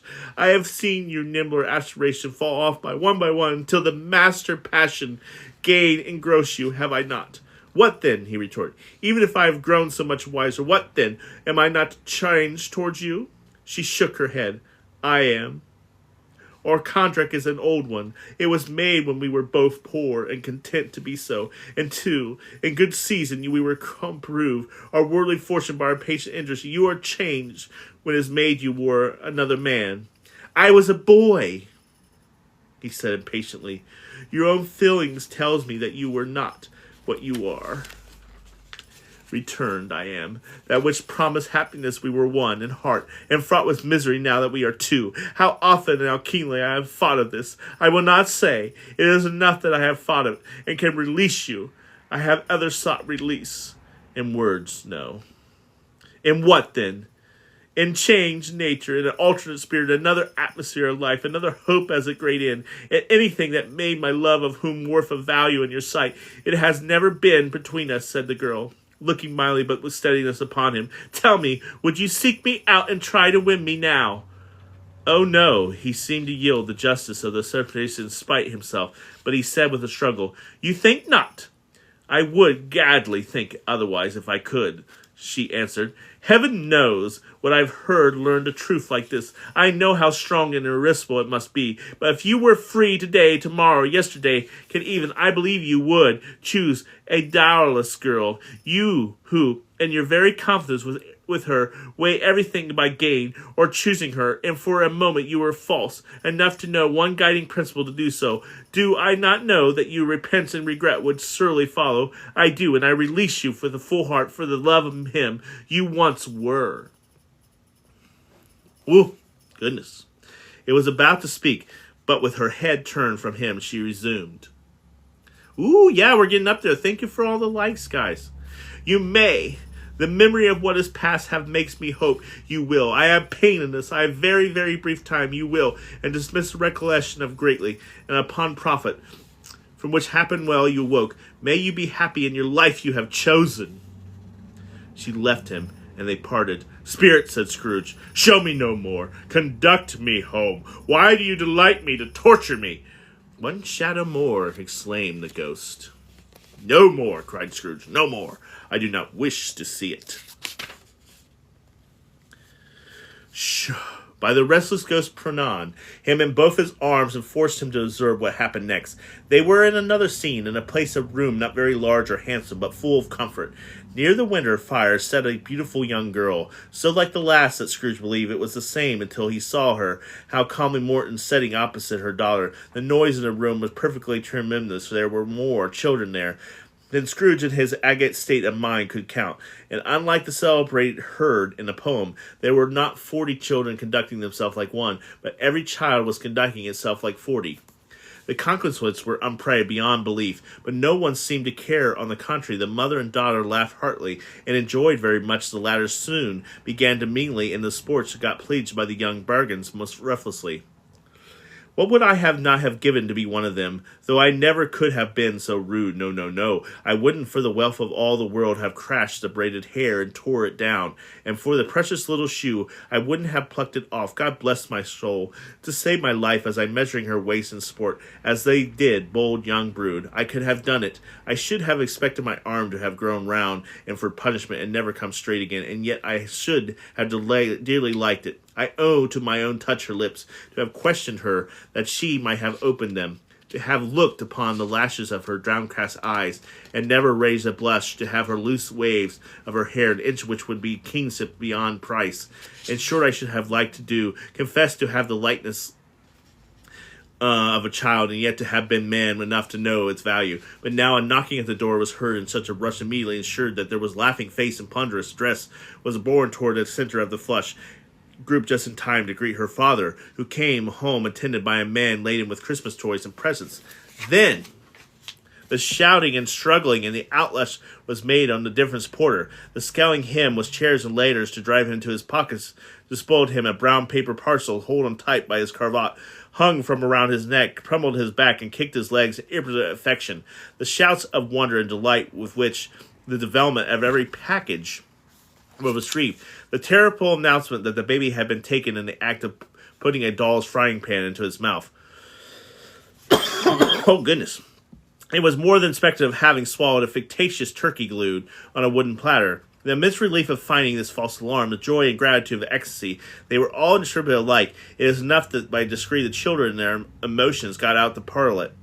Add by the start of time up to the top of the house, where they went to bed and so subsided. And now Scrooge looked on more attentively than ever, when the master of the house, having his daughter lean fondly on him, sat down with her, and the mother at his own fireside, and when he thought And such another creature, quite as graceful and full of promise, might have called him father. He put a springtime in the haggard winter of the life, and he sought grew very dim indeed. Belle, he said to husband, turning to his wife with a smile, I saw an old friend of yours this afternoon. Who was it? Guess. How can I? I don't know, she added in some breath, laughing as he left. Mr. Scrooge! Mr. Scrooge! It was. I passed his office window, and as he was not shut up, and he had a candle inside, I could scarcely help seeing him, and his partner lies upon the point of unalive. I hear, and there he sat alone, quite alone in the world. I do believe. Spirit, said Scrooge, in a broken voice, remove me from this place. I told you there were shadows of these things that I have been, said the ghost, that they are what they are. Do not blame me. Thank you for 10K.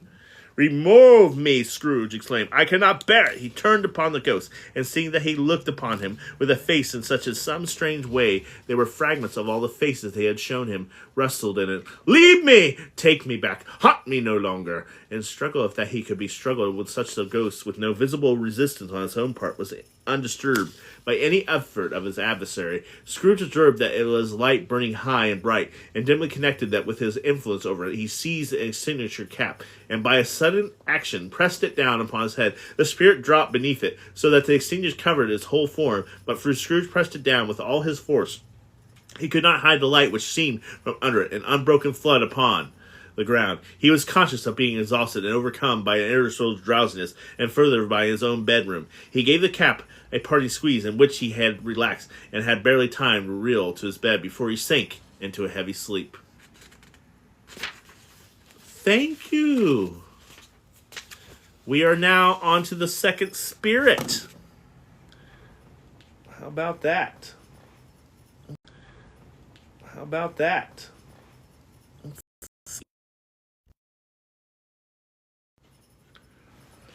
Yeah.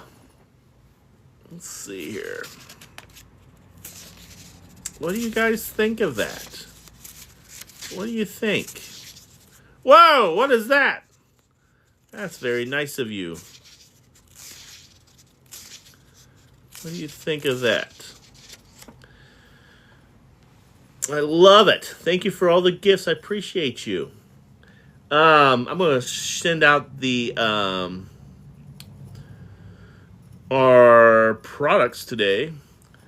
$12.59 for your own fluorescent USB rechargeable book lamp, and you can do some good reading. It does light up the book very well. I like it. It's for $12.59. You can also get one of my favorite gifts, the Bedshear flannel fleece blanket. It is very nice. I love it. I like the touch of it. It's very nice. It's very soft. It's one of the best blankets out there. TikTok has ran with this. It's very good. $17.89. And then we also have $30. We have I call it my portable fireplace, but it's a 2-in-1 air purifier. Check it out. It's very cool. What do you guys think about this? Yeah, I like it because it looks like a fireplace. I use it all the time. What do you think about Scrooge here? I also like this, reading the actual manuscript. This is the unabridged version. This is the one of Dickens's version. It adds a lot of detail to the story.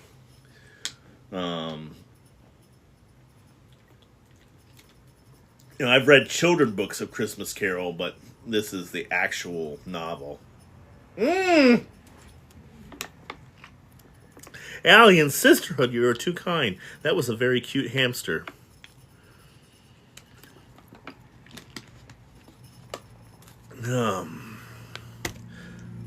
But yeah, thank you. We're going to get ready to read. I'm going to read a little bit more.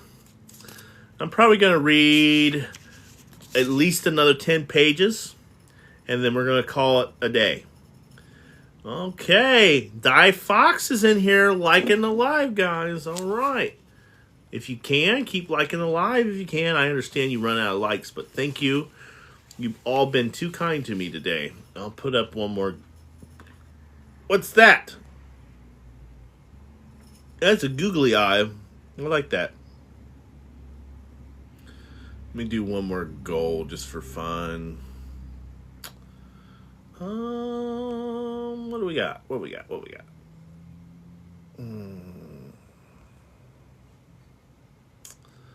I don't know. What is... They don't really have any Christmas ones yet. You know? They don't have any Christmas ones yet. Yeah. There. Yay! Corn. Pom-pom. This is a pom-pom. Yeah. Oh my gosh, Elliot Citro, calm yourself. That's too much corn, ladies and gentlemen. It's the Corn Wars. Alright, here we go. The second of the three spirits. Awake in the middle of the prodigious tough sore and setting up in bed to get his thoughts together, Scrooge had no occasion to be told that the bell was again upon the stroke of 1. He felt that he was restored to his consciousness in the right nick of time, for the special purpose of holding a conference with the second messenger dispatched him through Jacob Marley's invitation, but finding that he turned uncomfortably cold when he began to wonder which of his curtains this new spectre would be drawn back, he put them every one side, and with his hands, and laying down, again established a sharp lookout. Thank you for the corn, guys. Around the bed, for he wished to challenge the spirit on the moment of his appearance, and did not wish to be taken by surprise and made nervous. Gentlemen of the free and easy sort, who bloom themselves on being acquainted with a move or two, and being usually equal to the time of day, express the wide range of their capacity for the adventure by observing that they are good for nothing. For pitching toss the manslaughter between which opposite extremes, no doubt those lies of tolerant, wide and comprehensive range of subject, without venturing for Scrooge quite as hardly as this, I do mind calling on you to believe that he was ready for a good bowed field of strange appearances, and through nothing between a baby and a rhinoceros would have astonished him very much. Wow. Now, being prepared for almost anything, he was not by any means prepared for nothing. And consciously, when the bell struck 1, and no shape appeared, he was taken with a violent fit of trembling. 5 minutes, 10 minutes, a quarter of an hour went on, but yet nothing came. All this time he lay upon his bed, the very core and center of the blaze of steady light, and which seemed upon it when the clock proclaimed the hour. He was once being only light. He was more alarmed than a dozen ghosts, as he was powerless to make out what he met, or would he be at, that was sometimes apprehends that he might be at the very moment interested in case of spontaneous combustion without having the consolation of knowing it. At last, however, he began to think as you or I would have thought at the first, for he was always the person not in the predicament, for who knows what ought to have been done in it, and would have unconsciously have done it too. At last, I say, he began to think that the source and the secret of the ghostly light might be in the adjoining room, from whence, on further tracing it, it seemed to shine. This idea taking full possession of his mind, he got up softly and shifted his slippers into the door.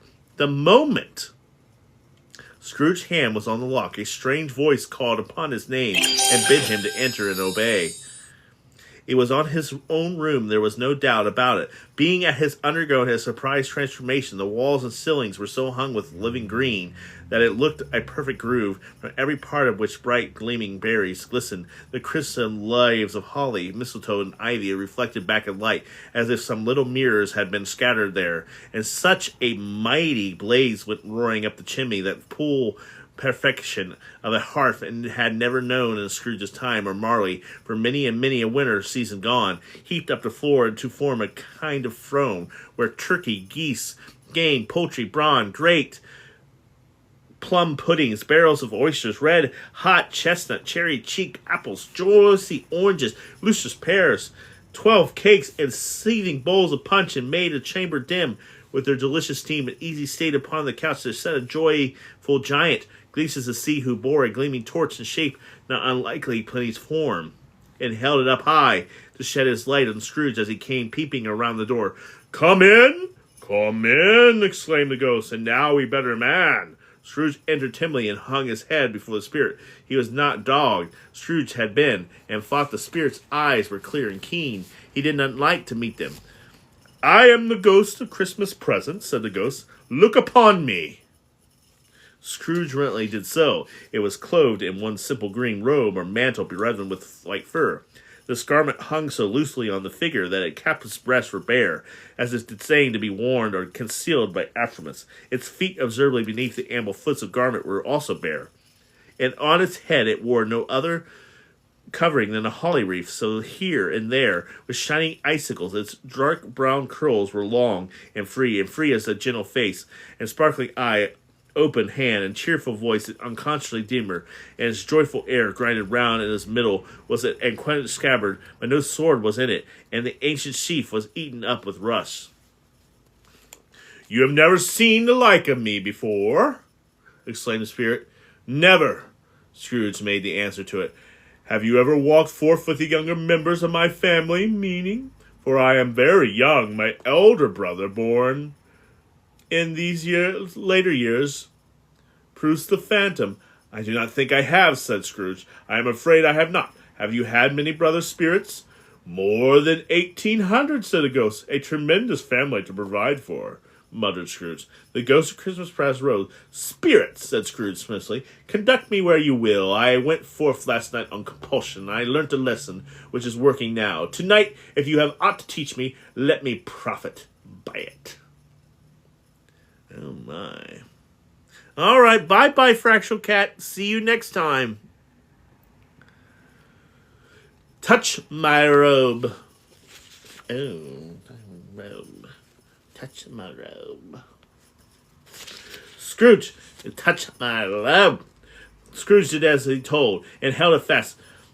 Holly mistletoe, red berries, ivy, turkeys, geese, game, poultry, brawn, meat, pigs, sausage, oysters, pigs, pudding, fruit, punch, all vanished instantly.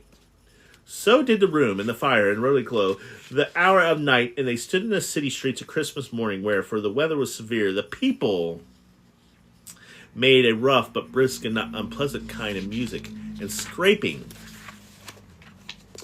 the snow from the pavement in front of their dwellings and from the tops of their houses, whence it was a mad delight for boys to see it puttering down to the road below and spitting into artificial light snowstorms. The house fronts looked back enough, and the window blanket contrast with the smooth white sheets of snow upon the roofs, and with the drift of snow upon the ground, which last deposit had been plunged into the deep froze by the heavy wheels of the carts and wagons for the cross and recross each other hundreds of times, where the great streets branched off and made and traced channels hard to trace in the thick yellow mud in icy weather. The sky was gloomy, and yet the shortest streets were choked up with a dingy mist, half 12, half frozen, whose heavier particles descended in a shower of shiny atoms, as if the chimneys in the Great Britain had been one constant father, and were blazing away to hear dear hearts content. There was nothing very cheerful in the climate of the town, and yet there was an air of cheerfulness abroad. The clearest summer air and brightest summer sun might have endeavored to diffuse the vein, for the people who were shoveling away on the housetops were jovial and full of glee, calling out to one another from the apartments, and now in the exchange of infectious snowball, bitter-natured missile far from many a wordly jest, laughing heartily if it were right, and not the least heartily if it were wrong. The poulterers' shops were still half open, and the foragers were radiant in their glory. There were great round pot-bellied baskets of chestnut shape, like those waistcoats of joy, old gentlemen lolling in the doors, and trimming onto the street in their applications.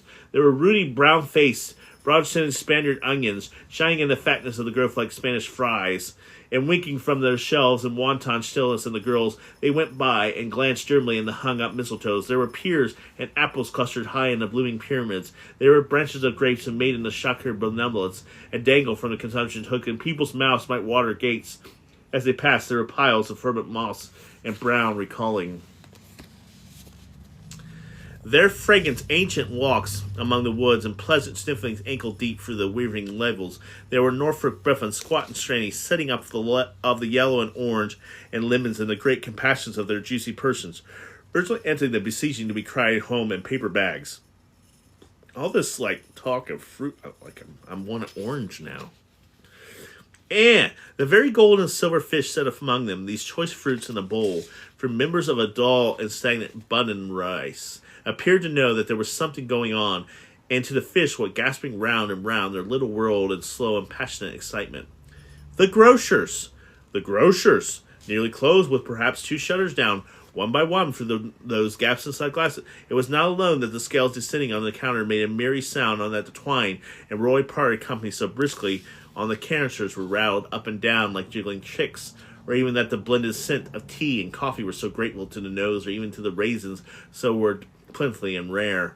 Almonds so extremely light, and sticks of cinnamon so long and straight, the other spices so delicious, the canned fruits so caked and spotted with molten sugar as to make the coldest lookers on the most prevalent of the French palms blushed and the modest good to eat in the Christmas dress, but the customers were all so hurried and so eager in the hope and promise of the day that they trembled up against each other on the door, crashing their wicker baskets widely, and left their purchases upon the counter of they liked mistakes in the best humor possible, while the grocer and his people were so frank and fresh that they polished hearts in which they fashioned their aprons beyond might have been their own worn outside their general expectation, and for Christmas dolls to the peak at their very clothes. But soon the Staples called good people all to church and chapel, and away they came, flocking through the streets in their best clothes and with their grayest faces, and at the same time they emerged from scores of bystanders, lanes and nameless turning, imaginable people carrying their diners to the bakers' shops. The sight of these poor travelers appeared, and by the entrance of the Spirit very much where he stood, and Scrooge beside him in the baker's doorway, and taking off the covers as their bearers pressed, sprinkling incense on the diners from his touch. And it was very uncommon kind of touch, for once or twice, when they were angry, words between some diner carriers would have jostled each other, he shed a few drops of water on them from it, and their good humor was restored directly, for they said it was a shame to quarrel upon Christmas Day. And it was. God love it. It was. In time the bells ceased and the bakers were shut up, and yet there was a gentle shattering forth of all these diners and the progress of their cooking, and the fog blotch of the wet above each baker's oven where the pavement smoked as if its stones were cooking too. Is there a particular flavor in what you sprinkle from your torch? Asked Scrooge. There is. My own. Would it apply to any kind of dinner on this day? Asked Scrooge. To any kind are given to the poor one most. Why to the poor one most? Asked Scrooge. Because it needs it most. Spirit, said Scrooge, after a moment's thought, I wonder for all the beings in the many worlds about us should desire to cramp these people's opportunities of innocent enjoyment. Aye, cried the Spirit, you would deprive them of these means of dining every 7th day, often the only day in which they can get said dinner at all, said Scrooge. Wouldn't you? I cried the Spirit. You seek to close these places on the 7th day, said Scrooge. And it comes to the same thing. I seek, exclaimed Scrooge. Forgive me if I am wrong. It has been done in the name, or at least in that of the family, said Scrooge. There are some upon this earth of yours, returned the Spirit, who lay claim to know us, and who do their deeds of passion and pride and ill will, hated every bigotry and selfishness in our name, who are strange to us and all of our kind. Is that they had never lived. Remember that the change are doings to themselves, not us. Scrooge promised that he would, and they went on invisible as they had been before, and to the suburbs of the town. It was a remarkable quality of the ghosts, which Scrooge had observed at the baker, that notwithstanding this giant size, he could accommodate himself to any place with ease, and that he stood beneath a low roof quite as graceful as like a supernatural creature as if it was possible he could have done it in any loaf hall. And perhaps it was the pleasure of the good Spirit that had showing off the power of his, or else it was his own kind generosity heart, nature that is sympathy with all poor men, that led him straight to Scrooge's clerks. For there he went, and took Scrooge with him, holding to his robe, and on the threshold of the door the Spirit smiled and stopped to bless Bob Cratchit's dwelling with the sprinkling of the torch. Think of that. Bob had been 15. Bob, a week himself, had pocketed on Saturday but 15 copies of his Christian name, and yet the ghost of Christmas present blessed him 4-roomed house. Then up rose Miss Cratchit's wife, dressed up but poorly in a twice-turned gown, but bathed in ribbons, which are cheap and made godly shown for 6 pence, and she laid the clove, assisted by Bella Cratchit, second of her daughters, also bathed in ribbons, while Mr. Peter Cratchit plunged a fork into a saucepan of potatoes and getting the corners of his monstrous shirt collar. Bob's private property confided upon his son, and their heir and honor of their day, and to his mouth rejoiced to find himself in gallantly attired, and yearned to show his linen in the fashionable parks. And now 2 smaller Cratchit's boys and girl came tearing and screaming that the outside of the baker's. They had smelt the goose, and knew it for their own, and basking in luxurious thoughts of sage onion, these Cratchits danced about the table, exalted master. Peter Cratchit, to the skies where he now profound, though the collars nearly choked him, blew the fire into the slow potatoes, bubbling up knockily until the saucepan led to let it out peeled. "What has ever got your precious father?" said Mrs. Cratchit. "And your brother, Tiny Tim, and Martha wasn't as late last Christmas as but half an hour." "Here's Martha!" said a girl, appearing as she spoke. "Here's Martha, mother!" cried the 2 young Cratchits. "Hooray! There's such a goose, Martha!" "Why, bless your heart alive, my dear, how late you are," said Miss Cratchit, kissing her a dozen times and taking off her shawl and bandit for her with official zeal. "We'd a deal of work to finish up last night," replied the girl, "and had to clear away this morning, mother." "Well, never mind so long as you come," said Mrs. Cratchit. "Sit ye down before the fire, my dear, and have a warm, Lord bless ye." "No, no, there's father coming," cried the 2 young Cratchits, who were everywhere at once. "Hide, Martha, hide!" So Martha hid himself in the come little Bob, the father, with at least 3 feet of comfort exclusive of the fatigue hanging down behind him, and his former clothes drained of the brush, to look sensible, and Tiny Tim upon his shoulder. Alas for Tiny Tim, he bore a little crutch, and had his limbs supported by his iron frame. "Why, there's Martha!" "Well, where's Martha?" cried Bob Cratchit, looking around. "Not coming," said Miss Cratchit. "Not coming," said Bob, with a sudden disclusion in his high spirit, for he had been Tom's blood horse all the way from the church, and he had come from Rampart. "Not coming upon Christmas Day?" Martha didn't like to see him disappointed if he were only a joke, so she came out prematurely from behind the closet door and ran to his arm, while the 2 young Cratchits hustled Tiny Tim and bore him off into the wash-house, and they might have heard the pudding singing the copper. "And how did the little Tim behave?" asked Miss Cratchit, when he had riled Bob on her cruelly, and Bob hugged his daughter to his heart's content.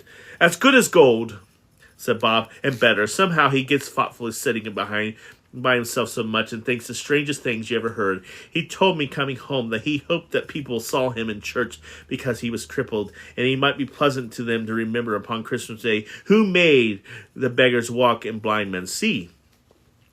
Bob's voice was tremulous when he told them this, and trembled more when he said that Tiny Tim was growing stronger and heartier. His active little crutch was heard upon the floor, and back came Tiny Tim before another word was spoken, escorted by his brother and sister to his stool before the fire, and while Bob turning up his cuff, as if, poor fellow, they were capable of being more shabby component, some high mixture in his jug with gin and lemons, and stirred it around and round and put it on the hop to simmer. Master Peter and the 2 ambitious young Cratchits went to fetch the goose, with which they soon returned in high profession.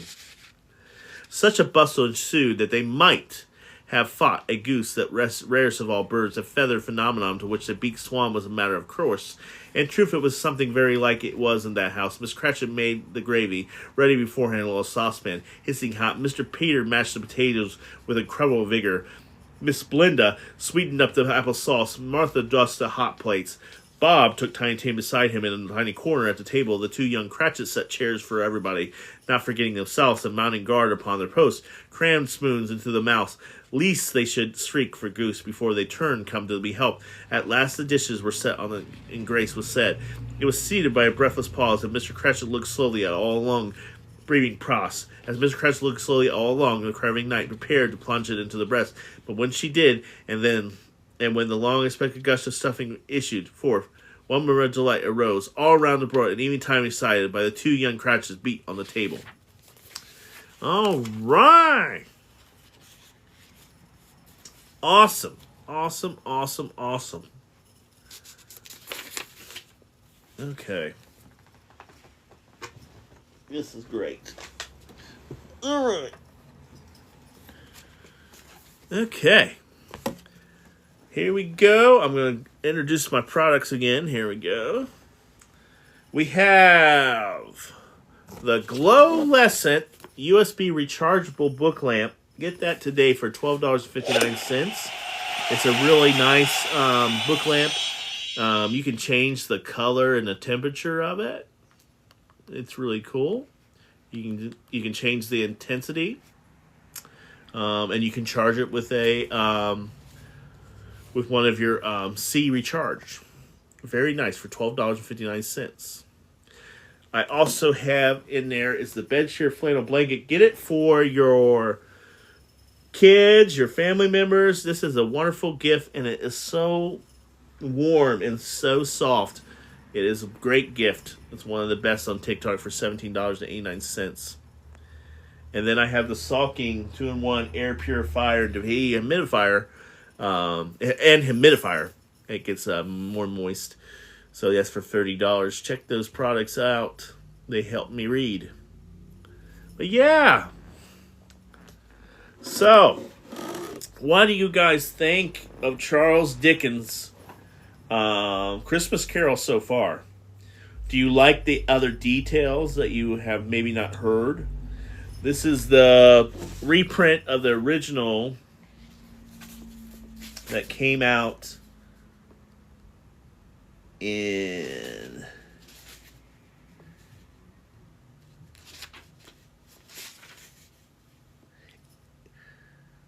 in 1843.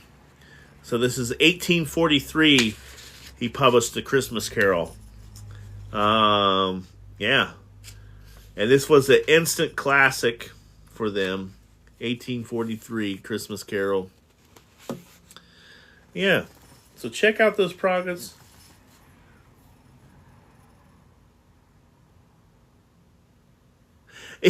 That's a good question.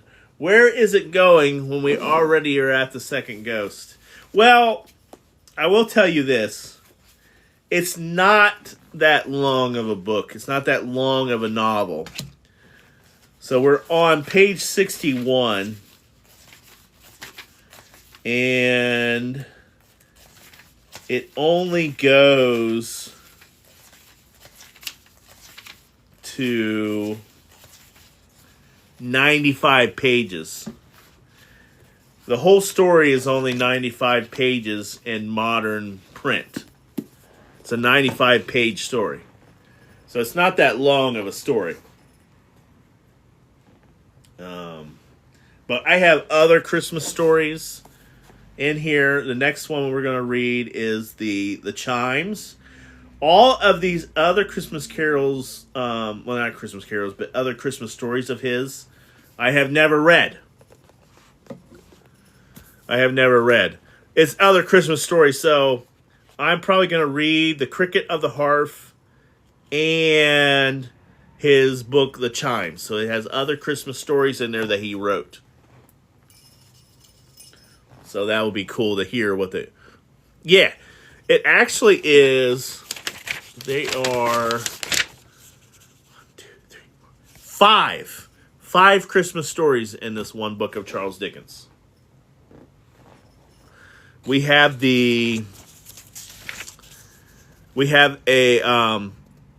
obviously the Christmas Carol, the Chimes. I've never read any of the other ones. The Cricket on the Hearth, the Battle of Life, and the Haunted Man are the other stories by Charles Dickens in this particular Christmas stories. Yeah, but pretty cool. But yeah, I'll finish the Christmas Carol probably Monday and be done. And then I'll probably start another I'll just read this all of December, and we'll get as far as we can. But thank you guys. This has been an excellent live. I'm going to pin the products one more time for you.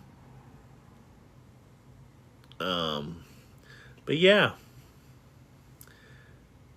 I have mail tomorrow. That's exciting, Alien Sisterhood. I'm excited. Maybe they're books for a new series that I'm going to try for just over the Christmas holiday. That will be fun. But yeah, thank you for a wonderful live, guys. We will continue and most likely get through the rest of Christmas Carol when I read again. And take care. And maybe this story will influence you and make you think of the Christmas spirit. That's the whole purpose of this, and this is what Charles Dickens was trying to do. But thank you. Until next time, my friends, this is Professor Fox's Cozy Corner, where we read classic literature and discuss it.